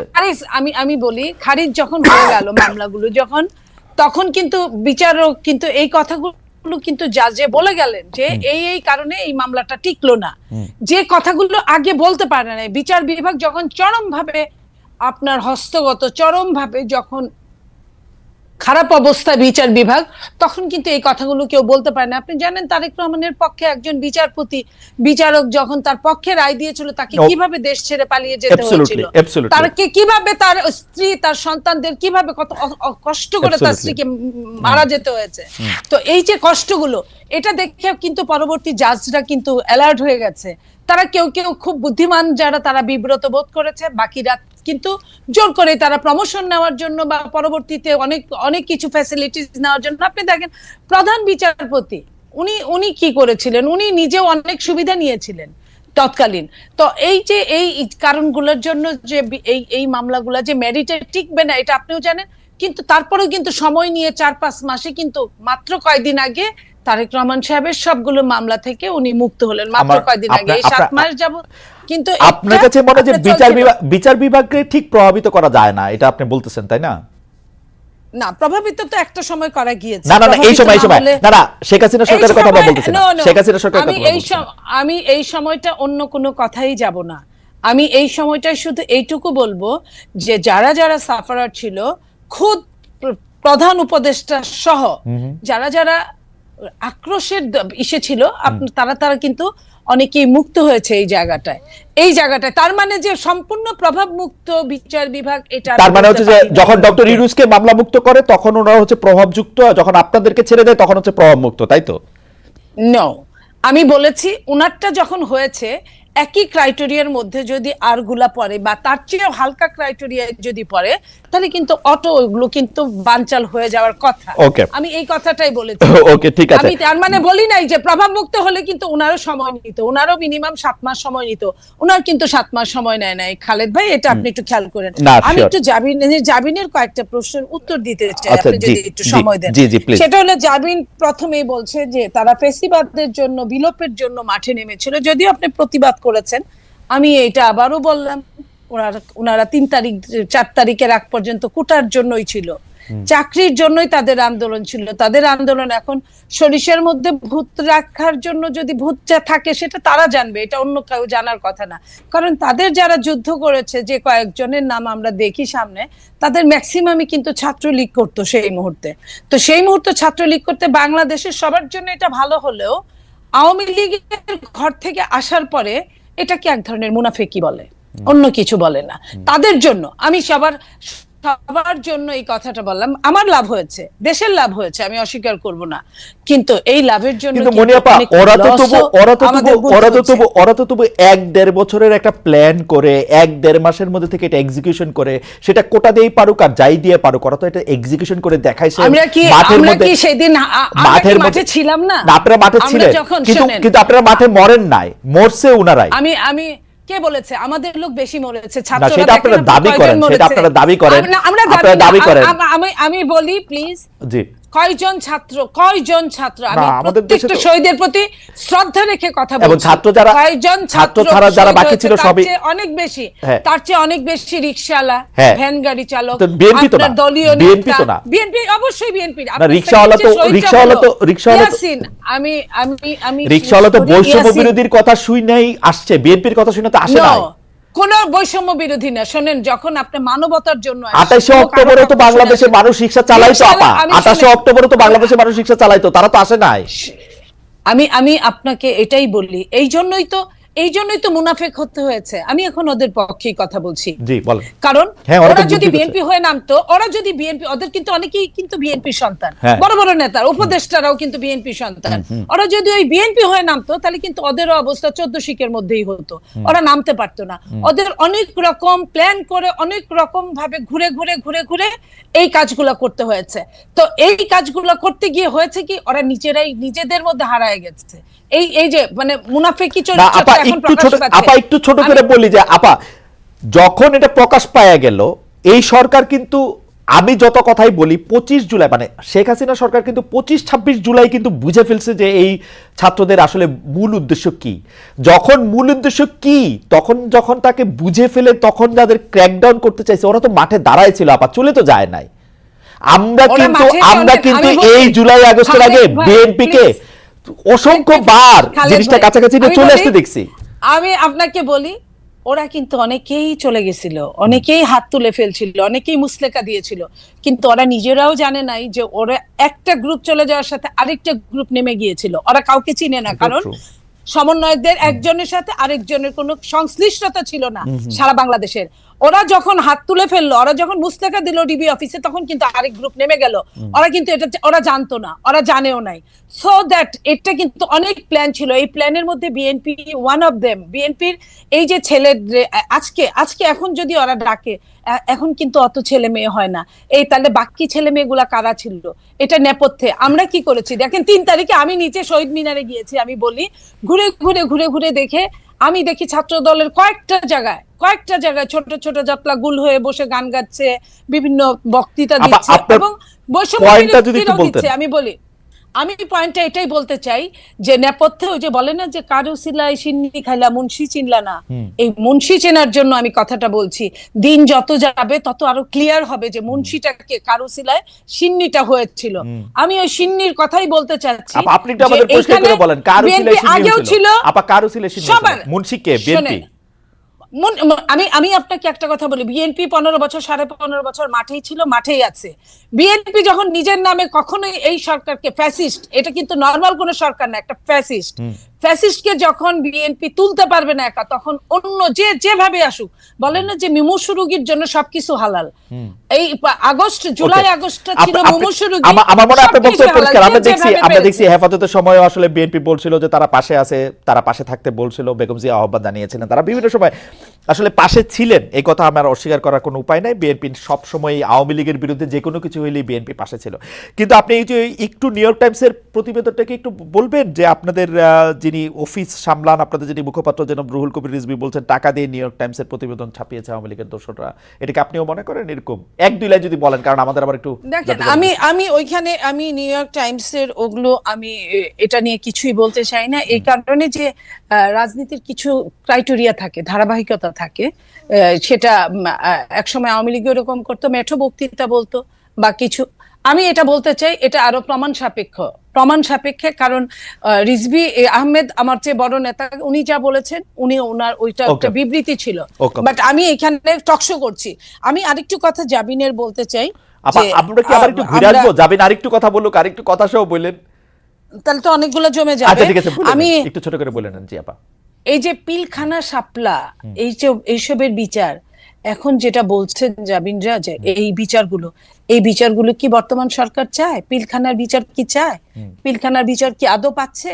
পিলখানার বিচার কি, পিলখানার যারা জেলে ধুকে মরছে তারা কি ছাড়া পেয়েছে? অথচ শীর্ষ সন্ত্রাসীরা কিন্তু ছাড়া পেয়ে গেছে অনেকেই। তো পিলখানা শাপলা এই বিচারগুলো কিন্তু যতই মুখে বলুক, আরো যে জাবিন যে কথাগুলো বলছে, আওয়ামী লীগের বিচার না চেয়ে বিএনপি কি করেছে, আমি এইটুকু বলি যে এই সরকার আওয়ামী লীগের কি বিচার করেছে, কি বিচার চেয়েছে? যদি এই সরকারের প্রথমে সমস্ত বাংলাদেশের শোনেন, 2-1 শেখ হাসিনা পালিয়েছে, 2-3 হাজার নেতারা পালিয়েছে কোনোভাবে, কিন্তু আর বাকি সব বাংলাদেশে আছে, তাদের কি ধরপাকড় হয়েছে ওইভাবে? যেভাবে আপনি ডেভিল ধরতে গিয়ে ডেভিল ধরেন নাই, আপনি ডেভিলের নাতি নাতনি ধরছেন। নাতি নাতনি ধরে তো কাজ হবে না, ওরা তো নাবালক। আপনি সাবালক ডেভিলদের ধরেন। আপনি যাদের ঘরে ঘরে ভর্তি টাকা, আপনি টাকা সরাইছেন, টাকা সরকারি ভাবে ক্রয় করছেন, এই টাকার উৎস কি আপনি জানতে চাইছেন? এই জিনিসগুলো আমরা এই শুনছি সরকার করে না ইচ্ছা করে। যাবেন কি জানে আমি জানি না, আমি কি শুনছি সেটা আমি বলি। আমি শুনছি যে স্থানীয় যে আওয়ামী লীগের এমপি, চেয়ারম্যান, মানে উপজেলা চেয়ারম্যান জাতীয় লোকেরা, তারা বিএনপির লোকেদেরকে টাকা টোকা দিয়া ম্যানেজ করে তারপর পালাইছে। এটা আমি স্থানীয় আচ্ছা, আপনার কথা আমি আপনার কথা আপনি কি যদি এটা শুনছেন নাকি সত্যি জানি হয়, আমি। আমি এটা শুনি নাই, আপনার কাছে আমি শুনলাম। যদি আচ্ছা। এটা সত্যিও হয় সত্যি ঘটনা, কিনা আমি জানি না। বলি, আমি আপনাকে বলি, তাহলে এটার বিচার করার দায়িত্ব কার? সরকারের। অবশ্যই। সরকার কেন এটা বের করতে পারে না? সরকার কেন এটা বের করে না? চায় না তো। সরকার চাইলে আপনার রাত 3টায় আপনার করতে পারেন, আপনি প্রেস কনফারেন্স করতে পারে সরকার একজন তো হোম দুষ্ট। অ্যাডভাইজার। সরকার তো দুষ্ট। তাহলে সরকার যদি না করে, তাহলে আপনি এটা কার কাছে এটা চাবেন? আপনি Okay. সরকার আপনার আর্মিদেরকে ক্ষমতা দিয়েছে, তাদেরকে মেজিস্ট্রেসি পাওয়ার দিয়েছে, তাদেরকে দিয়ে ডেভিল উদ্ধার করছে। ডেভিল আমি বলি নাই যে ডেভিল শুধু বিএনপি আওয়ামী লীগে আছে। বিএনপিতে যদি থাকে এটা সরকার বের করবে, যদি নাগরিক কমিটিতে থাকে এটাও সরকার বের করবে, যদি সাংবাদিকদের মধ্যে থাকে সেটাও সরকার বের করবে। আপনার বক্তব্য পরিষ্কার। আমার মনে হয় আপনি নিয়েছে। একদম স্পষ্ট বলেছেন। আমি এই জায়গা থেকে একটু ডক্টর জামিনের কাছে যেতে চাই। ডক্টর জামিন, আমরা যে জরিপের যে প্রশ্নটা পড়লাম সেই প্রশ্নটা নিয়ে আপনার কাছে একটু আসি। আপনি আমরা এই প্রশ্নটা দুইটা ভাগে আমি আপনাকে একটু আসলে পরীক্ষা মানে প্রশ্ন করতে চাই। সেটা হচ্ছে যে এনসিপি একটি বিবৃতি দিয়েছে যেখানে বলা হয়েছে বিএনপির কেন্দ্রীয় নেতৃত্বের নিয়ন্ত্রণ স্থানীয় পর্যায়ে নেই। আমরা প্রশ্নটি এমনভাবে করতে চাই যে একই বিষয় কি এনসিপির জন্য সত্য না? এনসিপির কি সব জায়গায় নিয়ন্ত্রণ আছে? জামিন, আপনি শুনছেন কিনা আমি জানি না, মনিয়াপা শুনছেন কিনা আমি জানি না। আমি তো শুনছি এনসিপির পরিচয় দিয়ে স্থানীয় পর্যায়ে বহু লোক বহুভাবে চাঁদাবাজি করছে, বহু লোক বহুভাবে এনসিপির পরিচয় দিয়ে, সমন্বয়ক পরিচয় দিয়ে, আহ্বায়ক পরিচয় দিয়ে বহু লোক বহুভাবে চাঁদাবাজি করছে। এইটা আপনি এটাকে কিভাবে দেখেন? আর বিএনপির মানে বিএনপির কি প্রবলেম সেটা নিয়ে এনসিপির বিবৃতি দেওয়ার কারণ কি? মানে এইটা এটা এটা এটা এইটা আপনি কি আসলে কিভাবে দেখেন? আসলে বিএনপির কারো দ্বারা যদি কেউ আক্রান্ত হয় সে আইনের ব্যবস্থা নিতে পারে। আপনারা একটি রাজনৈতিক দল হয়ে আরেকটি রাজনৈতিক দলের কোথায় নিয়ন্ত্রণ আছে কোথায় নিয়ন্ত্রণ নাই সেটি বলার কারণ কি আসলে? কিছুদিন আগে প্রথম আলোর একটা জরিপ আমি একটু দৃষ্টি আকর্ষণ করতে চাই, যেখানে 7ই আগস্ট 2024 থেকে 31শে মার্চ 2025 পর্যন্ত একটা রিপোর্ট প্রকাশিত হয়েছিল বিএনপি এবং তার সহযোগী অঙ্গ সংগঠনের অপরাধের একটা তালিকা, যেখানে আর্থিক এবং মৌখিক সহিংসতা মানে হুমকি, চাঁদাবাজি, এটা ছিল 372টা, এবং শারীরিক সহিংসতার রেকর্ড ছিল মানে মারামারি, সংঘর্ষ, সেটা ছিল 488টা, এবং মৃত্যু 70টা। এবং এছাড়াও আপনারা জানেন যে হাতিয়ায় আমাদের হান্নান মাসুদের উপর সংঘর্ষ হয়েছে, হামলা হয়েছে। এবং প্রত্যেকটা জায়গায় আপনি যে বললেন এনসিপির অসংখ্য প্রতিনিধি করছে, আমাদের কিন্তু এনসিপির একটা আহ্বায়ক কমিটি ছাড়া আর কোনো জায়গায়, আমাদের নাগরিক কমিটির বিভিন্ন কমিটি ছিল, কিন্তু এনসিপির কোনো জায়গায় এখনো কোনো প্রতিনিধি দেওয়া হয় নাই বা কমিটি দেওয়া হয় নাই। তো যারা অপরাধ করছেন বা যারা এই নাম ভাঙিয়ে, সমন্বয়ক নাম ভাঙিয়ে বা এখানকার আহ্বায়ক নাম ভাঙিয়ে যারা চাঁদাবাজি করছেন তাদের কিন্তু গ্রেফতারও হচ্ছেন এবং তাদেরকে কিন্তু আইনের আওতায় আনা হচ্ছে। আরেকটা যেটা, এবং এই যে আপনার জনাব সার্জিস আলম, আপনাদের একজন নেতা, উনি যে 155টা গাড়ি নিয়ে ওখানে গেছেন, তার আগে হান্নান মাসুদও গাড়ি নিয়ে গেছেন, সেটাতে চাঁদাবাজি করছেন, সেটা অনেকেই বলতেছেন। আপনারা কি এটা তদন্ত করছেন? আপনারা তো এটা বিবৃতি পর্যন্ত দেন নাই। আমরা একটা চিঠি দেখছি ফেসবুকে, আপনাদেরই আরেকজন তাকে একটা প্রশ্ন করেছেন, মনে হচ্ছে যে এটা ছেলে খেলা। একটা লোক 155টা গাড়ি নিয়ে শোডাউন করতেছে, পরে আবার ব্যাখ্যা দিচ্ছে যে এটা তার দাদার টাকা, বাবার টাকা। আপনারা এটা কিছু বলতেছেন না, কোনো রকম তদন্ত করতেছেন না। আপনারা বলতেছেন যে আমরা খালেদ ভাই, গত এই ঈদের আগে এই সার্ভিসের ব্যাপারটা নিয়ে মনে হয় আমরা যে কয়টা গণমাধ্যমের সাথে কথা বলেছি, টকশোতে গিয়েছি, প্রতিনিয়ত এটা নিয়ে কথা বলেছি এবং এটার প্রশ্ন জবাবদিহি আনুষ্ঠানিক বিবৃতি দিয়েছেন। এনসিপি আনুষ্ঠানিক বিবৃতি দিয়েছে। আমাকে শেষ করতে দেন, আমাকে একটু শেষ করতে দেন। যেখানে যে মানে আমাদের তো শুধু একজন তারেক রহমান নাই যে যিনি কথা বললে ওই কথাটাই মানে বেদবাক্য হবে। আমরা সবাই কিন্তু এখানে যেহেতু এটা একটা কালেকটিভ নেতৃত্বের একটা দল এবং সবাই আমরা বিভিন্ন জায়গায় কথা বলছি, গণমাধ্যমের সাথে কথা বলছি। আমরা বারবার বলেছি যে এই তারা যে পাল্টাপাল্টি বক্তব্য দিয়েছে ফেসবুকে, এটা সম্পূর্ণ তাদের ব্যক্তিগত একটা পোস্ট এবং তারা সেভাবে সেটা হ্যান্ডেল করেছে। আমি আরো বলি যে আপনি আমাকে যে কথাটা শেষ করতে দিলেন না, তো এই যে বিভিন্ন জায়গায় যে তাদের এই সহিংসতা এবং তাদের যে স্থানীয় পর্যায়ে নিয়ন্ত্রণ নাই, এটা স্বয়ং তাদের দলের যে তারেক রহমান সাহেব, উনি নিজেও কিছুদিন আগে, এই 2-1 দিন আগে, ঈদের আগে একটা বক্তব্যে বলেছেন যে যারা এরকম করছেন তাদেরকে উনি ডিজোন করেন বা টানতে পারেন না। সো এটা প্রমাণিত যে তাদের স্থানীয় পর্যায়ে তাদের ইয়াটা নাই, কন্ট্রোলটা নাই, এবং নিজে উনি এই কথা স্বীকার করেছেন। আর আমাদের দলের সাথে যে আপনারা বিএনপির তুলনা করছেন, এটা এই কারণে আমি বলবো যে আমরা এখনো সাংগঠনিক ভাবে ওভাবে বিস্তার লাভ করি নাই। নতুন একটা রাজনৈতিক দলে অনেকেই কিন্তু শেল্টার নিতে চাইবে বা নাম ভাঙিয়ে এটা করতে চাইবে, কারণ এই যে এইগুলো কিন্তু এই 1 মাস আগে আমরা এসে নতুন করে তৈরি করি নাই, বরং এই পুরনো রাজনৈতিক অপসংস্কৃতির মধ্যে আমরা এসেই জন্ম নিয়েছি। সো এখন আমাদের উপর দায়িত্ব এসব রাজনৈতিক অপসংস্কৃতি পরিষ্কার করা এবং ফেরেশতার মতো বিহেভ করা। সো আমরা কিন্তু না মানে যথেষ্ট জবাবদিহি, অথবা আপনার দায়িত্ব, শেষ করতে দেন ডক্টর জাবির, অথবা আপনাদের দায়িত্ব হচ্ছে ওই সংস্কৃতিটারও বেশি করে করা। একটু খালেদ ভাই আমি শেষ করি। ওই সংস্কৃতি বেশি করে না, ওই সংস্কৃতির বিরুদ্ধে কথা বলা। আমরা এই রাজনৈতিক অপসংস্কৃতির বিরুদ্ধেই কথা বলতে চাই, এবং এবং এটা শুধু বিরুদ্ধে কথা বলা না, আমরা এটা চর্চাটাও করতে চাই। এবং আপনি যখন বলেন যে যে গণ অভ্যুত্থান, বা আপনারা যখন বলেন যে গণ অভ্যুত্থান এই কোটা বিরোধী আন্দোলন দিয়ে শুরু হয়েছিল, ছাত্রদের ডাকে হয় নাই, এটা গত 15 বছর বিএনপি নির্যাতিত হয়েছে, এটা যেমন সত্য। 24-এর গণ অভ্যুত্থান বৈষম্য বিরোধী ছাত্র আন্দোলনের ব্যানারে হয়েছে, বিএনপি সেই ব্যানারে এসে আন্দোলনে অংশ নিয়েছে, সেটাও সমান পরিমাণ সত্য। এখানে এটা অস্বীকার করে কোনো উপায় নাই। ঠিক একইভাবে গণ অভ্যুত্থানের যেভাবে সবাই হকদার, এই রাজনৈতিক অপসংস্কৃতি দূর করার দায়িত্ব 1 মাস আগে জন্ম নেওয়া একটা দলের যেরকম দায়িত্ব, 47 বছর আগে জন্ম নেওয়া একটা দলের দায়িত্ব। আমরা শুধু একটা বিবৃতি দেই নাই দেখে আপনি আমাদেরকে প্রশ্ন করতে পারেন, কিন্তু একটা বিবৃতি না, আপনার কথা শেষ হইলে আমি একটু বলি, মানে এটা কথা শেষ হইলে আপনি একটু বলি। আপনি তো বলে যাচ্ছেন, এত সুন্দর চমৎকার কথা বলেন আপনি, আপনাকে শুনতে খুব ভালো লাগতেছে, কিন্তু আপনি যদি আমাকে একটু সময় দিতেন। জি বলেন। আপনি বলতেছেন একটা বিবৃতির কথা, আপা আপনি একটু খেয়াল করে দেখেন, আপনারা 5 স্টার হোটেলে ইফতারি কোথায় করলেন, কে আপনাদের চাঁদা দিল, সেই বিবৃতি সেটা আপনারা বিবৃতিতে জানান নাই। আপনারা রূপায়ণটার মধ্যে 2টা বিল্ডিং ভাড়া করে কেমনে থাকতেছেন, আপনারা এই 8 মাসে এটা আপনারা এটা জবাব দিতে পারেন নাই। আপনাদের শোডাউন করলেন কোত্থেকে গাড়িতে, এটার জবাব আপনারা বিবৃতিতে দিতে পারেন নাই। আপনারা কেন হাসনাত আব্দুল্লাহ হঠাৎ করে বললো আর্মি তাদেরকে ডাইকা নিয়ে বলছে আওয়ামী লীগকে রাজনীতিতে আসতে দিতে হবে, তারপরে আপনারা এটার নিয়ে কিন্তু কোনো একটা দলগত অবস্থান আপনারা জানান নাই। আপনারা বিবৃতি দেন না এমন না, কিন্তু আপনারা কিন্তু বিবৃতি দেন। জনাব নাহিদ ইসলাম এবং আপনাদের মিডিয়া সেলের পক্ষ থেকে আমরা অনেক বিবৃতি পাইছি, এগুলি ব্যাপারে আমরা কোনো বিবৃতি পাই নাই আনফরচুনেটলি। টক শো থেকে আপনি কথা কইলেন, এখন আপনার কথাটা কি আমরা শুনবো, নাকি আপনার একটা পার্টির বিবৃতি আশা করবো? আপনি নতুন রাজনৈতিক বন্দোবস্তের কথা বলতেছেন, একটা নতুন, আপনি আমাকে দেখাইতে পারবেন যে এনসিপির সাথে বিএনপির কি তফাৎ, এনসিপির সাথে জামায়াতের কি তফাৎ? কোন জায়গা দিয়ে আপনারা একটা তফাৎ করতেছেন আরেকটা জায়গা দিয়ে? একটা নতুন বন্দোবস্ত আনছেন, একটা উদাহরণ দেখান একটা নতুন বন্দোবস্তের। আচ্ছা খালেদ ভাই, বিবৃতি দিয়েই যদি এসব অপসংস্কৃতি বা এসব ব্যাপার থেকে মুক্ত হওয়া যেত, তাহলে বোধহয় বিবৃতি দেওয়া হতো। আমরা কোন কোন বিষয়ে বিবৃতি দিয়েছি আপনি নিশ্চয়ই সেটা যেহেতু খেয়াল করেছেন, আপনি খেয়াল করে থাকবেন। এইসব ব্যাপারগুলা বিবৃতি দিয়ে দায়সারা ভাবে ফেরানো যাবে না, এগুলোকে জনগণের কাছে পরিষ্কার করতে হবে। এবং অর্থনৈতিক স্বচ্ছতা আমাদের রাজনৈতিক দল জন্ম নেওয়ার আগে থেকে আমাদের অন্যতম প্রায়োরিটি।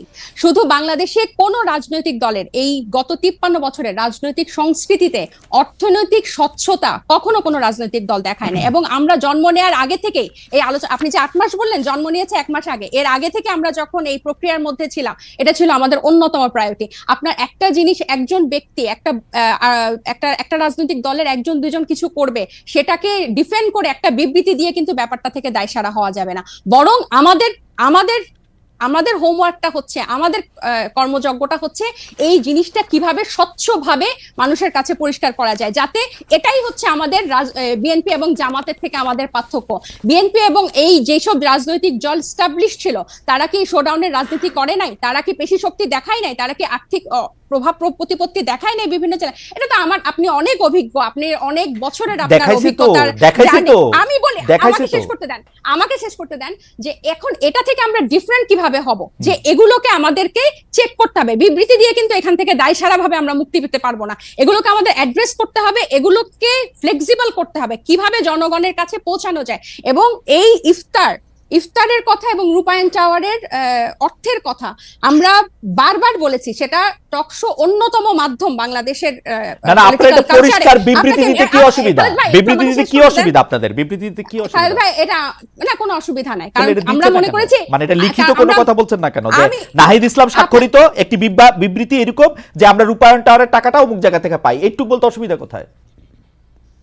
আপনি কি মনে করেন যে বাংলাদেশের যে দমন পীড়নের কালচার এই বিগত দশকগুলাতে ছিল, আপনাদের টাকা দিলে তারা দমন পীড়নের সম্মুখীন হবে? আপনি আমাকে কথা শেষই করতে দিচ্ছেন না, পুরো সেন্টেন্সটা একটু শেষ করি। আপনাকে মনে হয় যে যে দমন পীড়নের সংস্কৃতি বাংলাদেশের রাজনীতিতে ছিল, আপনি একটা রাজনৈতিক দলকে কারা অর্থ দিল, ডোনেশন দিল, সেটা প্রকাশ করার মতো পরিবেশ এই দেশে বিগত রাজনৈতিক দলগুলা সৃষ্টি করে রেখেছে? একটা সামান্য ফেসবুকে একটা কথা লিখলে সেখানে যেভাবে আমাদেরকে অ্যাটাক করা হয়, সেখানে আপনি মনে করেন যে আমরা আমাদেরকে ইনভেস্ট করে তার নাম প্রকাশ করব? আর শুধু কি একটা রাজনৈতিক দল, শুধু এনসিপি? আমার খুব আশা যে আপনি আপনার কথা নিজেও শুনতে পাবেন এক সময়। আমার মনে হয় যে আপনি নিজেও হয়তো শুনবেন যে আপনি আসলে কি বলতেছেন। এইটা আমার একটা আশা আর কি, আমার একটা আশা। আপনি অন্যান্য রাজনৈতিক দলের যে মানে ডোনেশন, এটা কি এই মুহূর্তে আমরা বারবার বলতেছি যে আমরা যেভাবে ক্রাউড ফান্ডিং করব বা যেভাবে আমাদের ডোনেশন কালেক্ট করব, এটা স্পষ্ট একটা মাধ্যমে আমরা ট্রান্সপারেন্সির তখন কেমনে করবেন? তখন কেমনে করবেন? এখন পারতেছেন না, তখন কেমনে পারবেন? আপনি তো উন্নত দেশে থাকেন, ওখানে পলিটিক্যাল পার্টিগুলোতে কিভাবে মেইনটেইন হয়? একদম পরিষ্কার, সেখানে কিভাবে মেইনটেইন? একদম পরিষ্কার। আমরা কি এটা একটা অ্যাডপ্ট করতে পারি না? আপনি কি জানেন না যে জো বাইডেনের তখন পারবেন, এখন পারতেছেন না কেন? তখন পারবেন, এখন পারতেছেন না। মাত্র 1 মাস হয়েছে এসেছি, শুরু থেকে এটা করে নিলেন না কেন? যেমন আমি পলিটিক্যাল পার্টি করলে আগে ঠিক করতাম যে তাজনুবা আমাকে 5 টাকা চাঁদা দিছে, সেটা আগে দেখাই দিতাম। এজন্য আপনি পলিটিক্যাল পার্টি করেন নাই, আমরা করেছি। আমাদের এই এবং আপনি বিএনপি আওয়ামী লীগের মতোই আর একটা পলিটিক্যাল পার্টি করতেছেন না, এটা আপনি এত তাড়াতাড়ি 1 মাসে আপনি আমি 1 মাসে বুঝতে পারি সেটা বলে না। সবাই বলে যে মর্নিং শো দা, মর্নিং অলওয়েজ নট শো দা দিস। এবং আমি আপনাকে বলি যে আমরা জুলাই আগস্টে গণ অভ্যুত্থান থেকে একটা রাজনৈতিক দল আসলো, এরপর জাতীয় নাগরিক কমিটি, এরপর হচ্ছে আমরা দল গঠনে কাজ দিলাম। এবং আমরা কিন্তু এখানে শুধু ছাত্রদের যে একটা অংশ তা না, এখানে কিন্তু সিভিল সোসাইটির একটা বড় অংশ কিন্তু এখানে যুক্ত হয়েছে। এবং আমি আপনার জ্ঞাতার্থে বলতে চাই, এই যে সিভিল সোসাইটির একটা বড় অংশ যে নাগরিক পার্টিতে যুক্ত হয়েছে, এখানে চিকিৎসক আছে, আইনজীবী আছে, ব্যবসায়ী আছে, এবং আমি একটু শেষ করি, এখানে কিন্তু প্রকৌশলী আছে, এখানে টিচার আছে, সাংবাদিক আছে, এবং তাদের একটা কিন্তু ফান্ড এখানে আছে। এবং একটা যখন কর্মসূচি হয় বা ইফতার হয়, এরকম একটা প্রোগ্রামে কিন্তু একটা বড় ডোনেশন বা আমাদের ওয়েলউইশাররা দিয়ে থাকেন। এখন এগুলো যে আমরা প্রকাশ করব, আমাদেরকে কিন্তু একটাই, বাংলাদেশের মতো অপসংস্কৃতির রাজনীতিতে জন্ম নিয়ে হুট করে যে আমরা এটা প্রকাশ করব, আপনি হয়তো 1 মাসে পারতেন, আমরা এটা পারি নাই। এটা আমাদেরকে সময় নিয়ে। আমি একটু বলি, ডক্টর জাবিন ঘোষণা দিয়ে যেমন ধরা যায়, আমার কিন্তু বিশ্বাস যে ডক্টর তাজনুবা জাবিনও এটার মধ্যে চাঁদা দেন, কারণ ডক্টর তাজনুবা জাবিনের এই চাঁদা দেওয়ার ক্ষমতা আছে, সামর্থ্য আছে, এবং তিনি সেটি দেনও। এটা প্রকাশ করলে মানে আমি দলটা করতে পারবো, দলকে আমি চাঁদা দিচ্ছি এটাও বলতে পারবো না, মানে এটা কেমন কথা? অবশ্যই বলতে পারবো, অবশ্যই, কেন বলতে পারবো না? আমরা তো একবারও বলছি না যে আমরা বলবো না, কিন্তু যারা একটা নতুন, আমরা তো একবারও বলি না যে খালেদ ভাই আমরা বলবো না। আপনাকে আমি বললাম যে আপনি যেসব উন্নত দেশে থাকেন সেসব দেশে কিভাবে হয়, আমরাও কিন্তু এগুলো বিভিন্ন ফলো করছি, এবং আমাদের একটা আইটি টিম হয়েছে কিভাবে এই ওয়েবসাইটটা ডিজাইন করা যায়, যেখানে টাকা কিভাবে ঢুকবে এবং টাকা বের হবে দেখানো যাবে। কিন্তু 1 মাসের আগে আপনারা যখন এই প্রশ্ন ইফতারগুলো যখন হয়, তখন 1 মাসও হয় নাই, ওই মুহূর্তে এটা কিভাবে প্রকাশ করব ওই পলিসিটা আমাদের হয় না। বারবার একই উত্তর দিয়েছি। রাইট, একই উত্তর আপনারা দিয়ে গেছেন। আমাদের উত্তরও আপনার রাজনৈতিক দল হিসেবে আমাদেরকে একটু ক্ষমা ঘেন্না করে মায়ের কম দিয়ে আমাদের উত্তর একটু শুনে রাখেন। আমরা দেখতেছি, আমরা যারা আপনাদেরকে টাকা দিছে বলে আমরা সন্দেহ করি, তারা গ্রেপ্তার হয় নাই, তাদের বিরুদ্ধে কোনো মামলা মোকদ্দমা কিছু হয় না, তারা সুখে শান্তিতে আসে। এই হচ্ছে আমাদের, এইটাও আপনারা একটু শুইনা সহ্য করে নিজেদের মধ্যে আলোচনা করেন। আমি একটু মনিয়াপার কাছে যাই। মনিয়াপা, আপনারা মানে আমরা 1 মাসের কম, মানে এদেরকে শিশুর চেয়েও কম বলা যেতে পারে রাজনৈতিক দলের বয়স হিসাবে 1 মাস ইনফেন্সি, তাদেরকে যখন আমরা জিজ্ঞেস করি এই যে টাকা পয়সা কই পাইছো, ইফতার কেমনে করছো, আমি দেখতে পাই যে আপনারা খুব খুশি হন। কিন্তু আমরা যখন বলি জনাব তারেক রহমান লন্ডনে আসেন, তার ব্যয় কোথা থেকে নির্বাহ হইতেছে, গত 15 বছরে কোথা থেকে তিনি এই টাকা পাইছেন, আপনারা রাজনৈতিক দলগুলি কিভাবে ওপেনলি এই টাকাটা কিভাবে, মানে এনসিপি কিভাবে টাকাটা দেখাবে, এটা বিএনপি দেখাই দিবে তো যে ভাই এইভাবে টাকাটা দেখাবা তোমরা, এটা কি আপনারা দেখান কখনো? কখনো কি আমরা এই কথা কইতে খুব পারি ভালো, যে গত আপনি- 15 বছরে আপনি আপনি- এটা দলটা কিভাবে চালাইছেন, আমরা কি এটা কইতে পারি? আপনি খুব ভালো প্রশ্ন করেছেন। আমি আপনার প্রশ্নের উত্তর দেওয়ার আগে আমি একটুখানি বলতে চাই, তাসনুবা যে কথাটা বললেন এতক্ষণ, প্রথম আলো রিপোর্ট নিয়ে কথা বললেন, বিএনপির বয়সটাও বললেন 47 বছর। তো 47 বছরের যে বিএনপি, যার নামে আওয়ামী লীগ 1.5 লক্ষের অধিক মামলা করেছে এবং প্রায় 50-60 লক্ষ আসামি আছে, শুধু আসামি আছে, যে মানুষগুলো একটা থানার মানুষও অনেক দলের নাই। আমি এটা অহংকার করে বলছি না, এটাই সত্য। এখন আমি এই জায়গায় বলছি যে তারা তো মাত্র নতুন 1 মাসের একটা দল, তো তাদের এত প্রশ্নের উত্তর দিতে হয় এবং দিতে পারছে না, কোনো প্রশ্নের উত্তরই তারা দিতে পারছে না।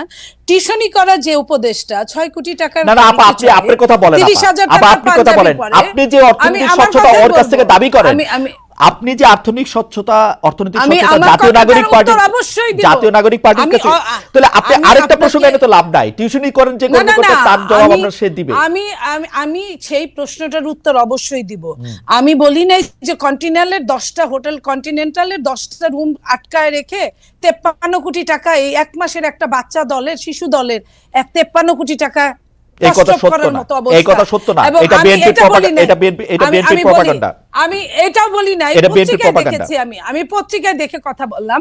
আমি এটাও একটু- বলি নাই একটু, যে can you extend it for 10 PG minutes more? হাসপাতালের Please? পিজি হাসপাতালের 8টা-10টা রুম মাসের পর মাস আটকে রেখে, আপনার কি বলে কেবিন, আপা, এটাও কেবিনে exaggeration। আটকে রেখে আপা, এটাও exaggeration। সেটা আমি কিন্তু এটাও বলি নাই যে আপনার এই যে প্রত্যেকেই চাঁদাবাজি করতে গিয়ে প্রত্যেকটা জেলায়, আপনি বলতেছেন থানায়, আপা এগুলা। এই যে এদের, আপা, আপনি আমি আপনার বলি না, অর্থনৈতিক আমি স্বচ্ছতার কথাটা আপনাকে- বলেন আপা। আমি আমার অর্থনৈতিক স্বচ্ছতা, বিএনপি প্রত্যেক বছর বিএনপির যে অফিস আছে, অফিস থেকে এটার নির্বাচন কমিশনে একটা জবাবদিহিতা থাকে। এটা আমি দেখছি আপা, কত আয় ব্যয়, আপা এটা আমি আয় ব্যয় সেটা অবশ্যই আপা আমি দেয়। আপনাকে বলি, এটা আমি গত 27 বছর ধরে দেখে আসতেছি। এইটা একটা এমনই, মানে আমি এটা নিয়ে আর কোনো কথা বলতে চাই না। এটা আমি আপনাকে বলি, আচ্ছা, আপনি আমি দেখে আপনাকে বলি যে আসছেন, বিদেশে, আমি আপনাকে বলি বিদেশি সংস্থার কথা যেরকম হইতেছে, আদর্শ সংস্থার কথা যেরকম হইতেছে, বিএনপির বর্তমান চেয়ারম্যান যে দেশে আচ্ছা, থাকেন আমি- সেই আমি দেশের আপনাকে- ওয়েবসাইটে ঢুকে আমি- দেখা যায় কে ওটা তাকে কত বাদ টাকা দিয়ে দেন। দিচ্ছে। আপনি আমি সেটা আপনাকে বলেন। আচ্ছা আমি আপনাকে একটা কথা বলি। জি আপা। বিএনপি 300 আসনে মিনিমাম আপনার 5টা করে যদি ক্যান্ডিডেট থাকে, একদম একজন আরেকজনের চেয়ে যোগ্য, কোনো অযোগ্য নাই, 5টা করে যদি গড়ে ক্যান্ডিডেট থাকে, তাহলে 3-5 1500, রাইট, 1500 ক্যান্ডিডেট আছে। 1500 ক্যান্ডিডেটের মধ্যে আপনি জানেন বিএনপির ম্যাক্সিমাম অনেক ক্যান্ডিডেট কিন্তু অনেক বাংলাদেশের শীর্ষ ব্যবসায়ী, সবচেয়ে ধনী, এবং রাইট, এবং আওয়ামী লীগের আমলে তারা খুব দলীয় দারুণ ব্যবসা করেছে, সেজন্য শোনেন, তারা একটু কৃতজ্ঞ আছে আওয়ামী লীগের আপনি কাছে। এইখানে আপনি এখানে টিপ্পনি দিতেই পারেন, হ্যাঁ, আমি স্বীকার করি বাংলাদেশ এমন একটা দেশ যেখানে আপনার সব সময় সব জায়গায় আপনার কিছু না কিছু দালালরা থাকে, 1500 কিছু না কিছু মুনাফেকরা থাকে। হ্যাঁ, 1500 ক্যান্ডিডেটের কথা আপনি বলছেন। আমি ওইটা বললাম। এবং যে লন্ডনে আমাদের নেতা থাকে জনাব তারেক রহমান, সেখানে প্রায় 30 থেকে 35 লক্ষ শুধু বাঙালিরাই থাকে লন্ডনে, এবং তার মধ্যে 15-20 লক্ষ আপনার সিলেটি আছে। আপনি খেয়াল করেন, যাদের অনেক হোটেল আছে, আপনি জানেন, যেমন ধরেন তারেক রহমান সাহেবের সেক্রেটারি ওখানকার। আপনি এই কথাটা বললেন না আপা, আপনার বিপদ হবে, আপনি আটকাবেন। আমি বলি, আপনি এই কথাটা বললেন না, আপনার আমি আটকাই, আমি আপনাকে খুবই ভালোবাসি, সেজন্য আমি আপনাকে আটকালাম। আমি আপনাকে বলি, আমার কোনো অসুবিধা নাই, আমাকে বলি, আমি প্রশ্নটা বলি, জনাব তারেক রহমান রে বাংলাদেশে থাকা 1500 সংসদ পদপ্রার্থী, আমি ওটা বলি নাই, আমি সংসদ পদপ্রার্থীর কথা বলি না, যে কেউ তাকে 1500 কোটি টাকা দেয়, আমার কোনো আপত্তি নাই। আমি শুধু এটা 1500 কোটি টাকা আমি এটা ক্লিক করে দেখতে চাই যে এটা কোথা থেকে আসতেছে। আমার দিতে হবে কেন? আমার যে নেতা, আমি আমার নেতাকে পছন্দ করতেই পারি, আমার নেতার বিপদের সময় আমি তার পাশে দাঁড়াতেই পারি না? এখানে কিন্তু কোনো নিষেধাজ্ঞা নাই, এখানে কোনো নিষেধাজ্ঞা নাই। এবং যারা সারা বিশ্বে বিভিন্ন জায়গায় ভালো ভালো জায়গায় আছে, তারা যারা বিএনপি করে, তারা তার নেতার পাশে দাঁড়াতেই পারে।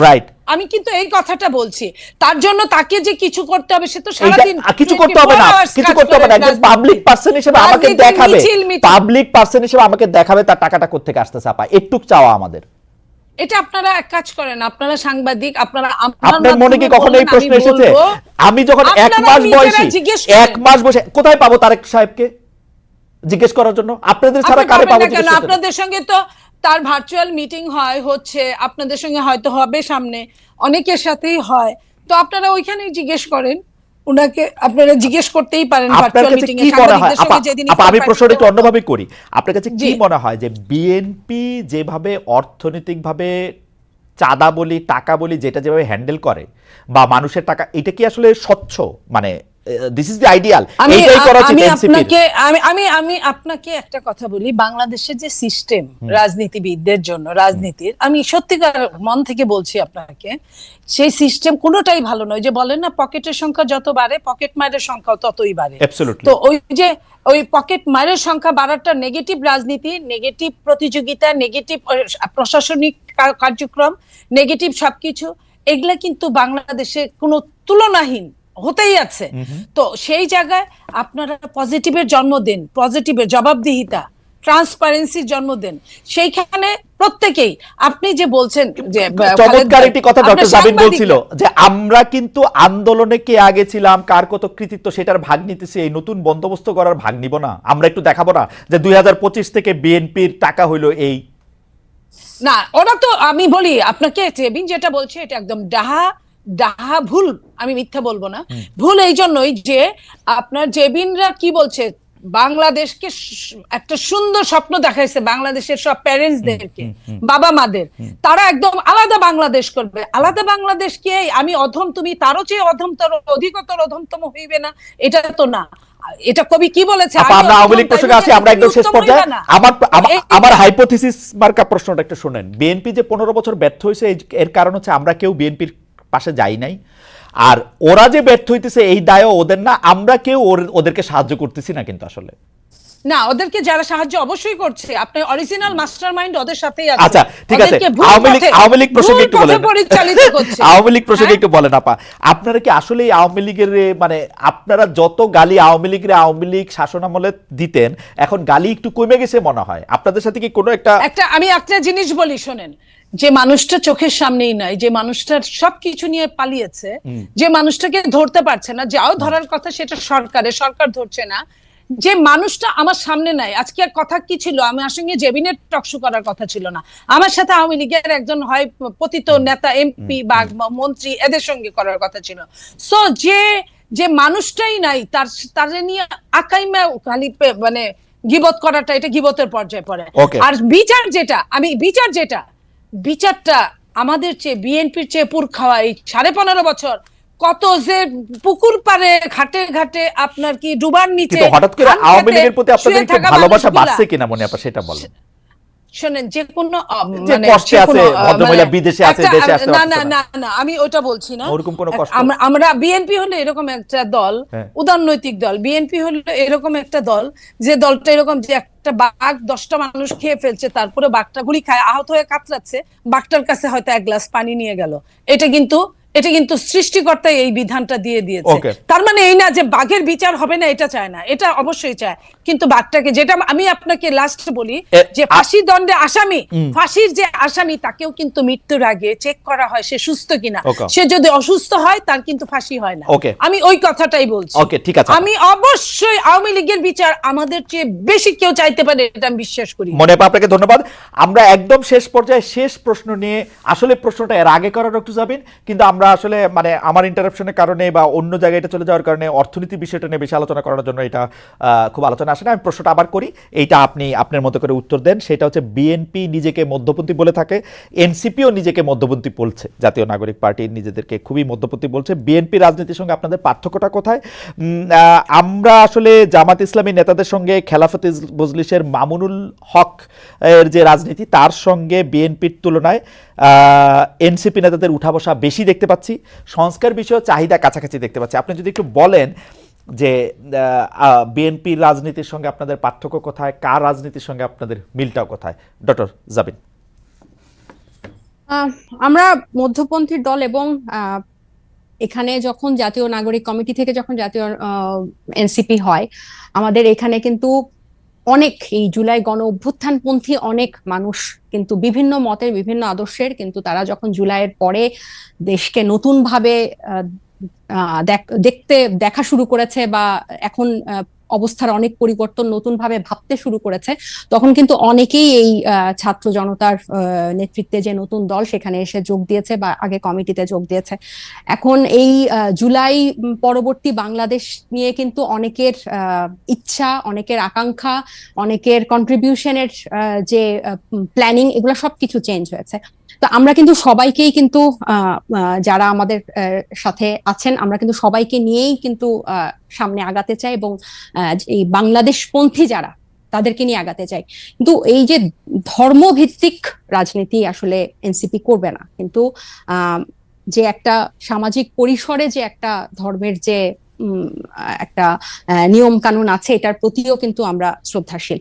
তো এখানে কোনো কারো পন্থী হওয়া, কারো পাশ ঘেঁষা, এরকম কোনো কিছু ব্যাপার না। আমরা একদম স্বতন্ত্রভাবে এখানে আসছি, এবং আমি এটা এর আগে যেটা আপনার কথার জন্য আমি বলতে পারি নাই, যে এখানে ছাত্রদের নেতৃত্বে দলটা হয়েছে, ছাত্রদের এখানে গণ অভ্যুত্থানে নেতৃত্ব দানকারী অনেকগুলো ফেস এখানে আছে, কিন্তু এর সাথে কিন্তু পরবর্তীতে সিভিল সোসাইটি থেকে উল্লেখযোগ্য মানুষ এখানে যুক্ত হয়েছে, যারা হয়তো এখনো ওভাবে প্রাসঙ্গিক হয়ে উঠে নাই আপনাদের কাছে, কিন্তু তারা কিন্তু এনসিপি কে একদম মূল জায়গা থেকে বা সাংগঠনিক পর্যায় থেকে কিন্তু খুব শক্তভাবে ধরে রেখেছে বা কাজ করছে। সো আমার কাছে মনে হয় যে এরা যখন আরো প্রাসঙ্গিক হবে, মানে এনসিপির যাদেরকে নিয়ে সামনে আগাচ্ছে তাদের থেকে এনসিপির নিজস্ব যাদেরকে নিয়ে দল গঠন হয়েছে, তারা যখন সামনে আসবে তখন ব্যাপারগুলো আরো পরিষ্কার হবে। আর আরেকটা হচ্ছে যে কারো মানে জামাত বা হচ্ছে অন্য কোনো ইসলামিক দল বা ওরকম কারোর সাথে কিন্তু মানে একসাথে লিয়াজু বা ওরভাবে এক করে মধ্যমপন্থী না। আমরা হচ্ছে যারা বাংলাদেশপন্থী, যারা এখন নতুন করে বাংলাদেশকে দেখতে চায়, তাদের বিভিন্ন মত আদর্শ থাকতে পারে, কিন্তু এই গণ অভ্যুত্থানের পরে যারা অন্যরকম ভাবে বাংলাদেশকে দেখতে চায় এবং বিভিন্ন এই যে গণতন্ত্রের পথে, যে স্বৈরতন্ত্র থেকে গণতন্ত্রের যে একটা পথ, এই পথে যারা সাথী হতে চায়, তাদেরকে নিয়েই কিন্তু এনসিপি আগাচ্ছে। ডক্টর মোহাম্মদ ইউনূস জোর দিয়ে বলছেন যে তিনি আসলে নির্বাচনটি চান হচ্ছে ডিসেম্বর থেকে জুনের মধ্যে, এবং সেই সময়ের মধ্যে নির্বাচন হবে। কিন্তু এনসিপির বিভিন্ন নেতৃবৃন্দকে আমরা বলতে শুনছি যে ডক্টর ইউনূসের সরকার আরেকটু বেশি সময় থাকলে ভালো হয়, 5 বছর ইত্যাদি। আপনাদের অবস্থাটা আসলে কি? ডক্টর ইউনূস যদি সংস্কার না করতে পারেন এবং ডিসেম্বর এবং জানুয়ারির মধ্যে নির্বাচন দিতে তিনি বাধ্য হন, সেই ক্ষেত্রে কি আপনারা ডক্টর ইউনূসের বিরুদ্ধে আন্দোলন করবেন যে না, আমরা নির্বাচনটা আরেকটু পরে চাই? না, আমার মনে হয় এটা আমরা বেশ কয়েকবার এটা ক্লিয়ার করেছি, এই সময়সীমা নিয়ে এনসিপির কোনো দাবি দেওয়া নাই। যে দুটা টাইমলাইন বলা হয়েছে, ডিসেম্বর অথবা জুনের মধ্যে, উনি শুরু থেকেই ডক্টর ইউনূস দায়িত্ব নেওয়ার পর থেকেই দুটা সময়ের কথাই আমরা শুনছি। সো এই দুটার মধ্যেই আশা করি নির্বাচন হবে। আমাদের দাবি দেওয়া বা আমাদের কথা যে আমরা নির্বাচন প্রক্রিয়াটা নিয়ে আমরা প্রশ্ন তুলছি, এবং যেগুলো মৌলিক সংস্কার এই নির্বাচনের আগে, কারণ আগে কিছুদিন আগেও 2-1 সপ্তাহ আগেও ইয়েটা ছিল যে এটা কি গণপরিষদের মাধ্যমে হবে না, ওনারা বলছেন যে পরবর্তীতে, কিন্তু এখন তো ব্যাপারটা এমন হয়ে গেছে যে ওনারা সংস্কারই, এদের কিছু সংস্কারই ওনারা চান না, ওনারা প্রধানমন্ত্রীর ক্ষমতাও কমাতে চায় না। সো এখন বিতর্কটা আমার মনে হয় অন্য জায়গায়, বা আমাদের তর্কটা অন্য জায়গায়। এখন কিন্তু সময় বা পদ্ধতিতে নির্বাচন হবে, আমার মনে হয় আপনার বোধহয় আমরা আর আগে আপনার বক্তব্য একদম পরিষ্কার, কোন পদ্ধতিতে নির্বাচন হবে সেটা, এবং সময় নিয়ে আসলে এনসিপির কোনো অবস্থা নেই। মনিয়াপা, আপনি এক লাইনে বলবেন কিনা, যদি আসলে আপনারা ডিসেম্বরে বা ডিসেম্বরের জুনের মধ্যে নির্বাচন না দেখেন, তাহলে আপনারা ডক্টর ইউনূসের এগেইনস্টে আন্দোলন করবেন কিনা এবং আওয়ামী লীগকে সাথে নিয়ে আন্দোলন করবেন কিনা? মনিয়াপা, ডিড ইউ লুজ মনিয়াপা? হ্যাঁ, মনিয়াপা বোধহয় ডিসকানেক্টেড হয়ে গেছেন। আমরা মনে হয় আজকে আর এই প্রশ্নের উত্তর আমরা শুনতে পারলাম না। ডক্টর তাজনুবা যাবেন। মনিয়াপা ইজ ব্যাক। মনিয়াপা, আপনি 1 মিনিট আমাদেরকে বলবেন কিনা যে আপনি কি মনে করেন যে ডক্টর ইউনূসের নির্বাচন যদি ডিসেম্বরে বা জুনের মধ্যে যদি না হয়, তাহলে আপনি আন্দোলন করবেন কিনা? দেখেন, নির্বাচন তো আসলে এটা ইন্টারিম গভর্নমেন্ট মানে অনেকটা তত্ত্বাবধায়ক সরকারের মতোই আমরা ভেবেছিলাম যে 3 মাস না হোক 6 মাসের মধ্যে নির্বাচন দিবে তারা, কিন্তু তারা নির্বাচন নিয়ে এখন পর্যন্ত ক্লিয়ার কোনো রোড ম্যাপ দেয় না, এবং তালবাহানাটা এমন পর্যায়ে যে উনি কোনো ক্লিয়ার কাট কথা বলেন নাই। হ্যাঁ, উনি কোনো ক্লিয়ার কাট এখন পর্যন্ত কথা বলেন নাই। উনি বলেছেন নো, উনি বলেছেন লাস্ট যে বিবিসি বাংলায় যে উনি সাক্ষাৎকার দিয়েছেন তখনও যদি তবে এইসব ছিল, কিচ্ছু ছিল না, যে এই বলছে যদি তবে ডিসেম্বর ছিল, এবং বলেছেন জুন। যে যদি তবের বয়স হচ্ছে 6 মাস। ডিসেম্বর জুন বলেছে তারপরেও কিন্তু বলেছে যে যদি এর মধ্যে যদি তার আগে চায় তারপরে চায়, এরকম একটা ছিল। আপনারা আন্দোলন তারপরে করবেন আবার কিনা আপা ওনার বলেন, যে আপা আমাদের সময় উপদেষ্টারা, আপনারা আন্দোলন করবেন কিনা আওয়ামী লীগের সঠিক সাথে নিয়ে? সময়ে নির্বাচনটা যদি সঠিক সময়ে না হয়, আওয়ামী লীগকে সাথে নিয়ে আন্দোলন করবে এমন কোনো কথা না। আওয়ামী লীগের বিচার হবে, বিচার চাই, বাট আমরা আন্দোলন করব নির্বাচনের জন্যই। আওয়ামী লীগের সঙ্গে আমাদের মেন যে দ্বন্দ্বটা, এই চারটা নির্বাচন তারা ফাঁকিবাজি করেছে, জঘন্য পর্যায়ে Okay. নিয়ে গেছে, রাতে নির্বাচন করেছে, আপনার দিনে আপনার বলেন না ফেয়ার হওয়ার জন্য, আপনার বলেন না ফেয়ার হওয়ার জন্য আপনাকে অনেক ধন্যবাদ। আমি জাবিনকে 30 সেকেন্ড বলতেই হবে, কারণ আপনাকে দিয়ে শুরু হয়েছিল, জাবিনকে দিয়ে আমরা শেষ করি। ডক্টর জাবিন, আপনি যদি একটু 30 সেকেন্ড বলে আমাদেরকে একটু শেষ করার অনুমতি দেন, আমরা একদমই শেষ পর্যায়ে, যে আপনার এটা বলার নির্বাচন নিয়ে আর কোনো কিছু যুক্ত করার আছে কিনা। আমরা আসলে এই যে ঈদের আগে যে জাতীয় ঐকমত্য কমিশনে যে প্রস্তাবগুলা জমা দেওয়া হলো, এটাতে যেসবগুলোতে বিএনপি একমত হয় নাই, সেগুলো নিয়ে আমার মনে হয় সামনে আলোচনা হওয়া। কারণ আমি Okay. একজন নারী হিসেবে যে সরাসরি নারী আসনে যে সরাসরি ভোটের পক্ষে, এক্ষেত্রে স্থানীয় পর্যায়ে অনেক নারী নেতৃত্ব উঠে আসবে। কেন ওনারা এটা বিরোধিতা করছে এটা স্পষ্ট না। কারণ কেন না 50 ভাগ লোক তখন ভোট দিতে পারবে না ওই আসনে। হ্যাঁ, এবং আপার হাউসে আমরা কিন্তু বলছি যে আগে থেকে প্রার্থী আমরা আরেকদিন ডক্টর জাবিন, আমরা আরেকদিন আলোচনা করব না কি কি বিষয়ে আপনাদের ভিন্ন মত হচ্ছে আপনাদের রাজনৈতিক দলগুলোর মধ্যে, সেখানে আলোচনা করবে। মনে আপনাকে অনেক ধন্যবাদ ডক্টর জাবিন, আপনাকেও আমরা ধন্যবাদ।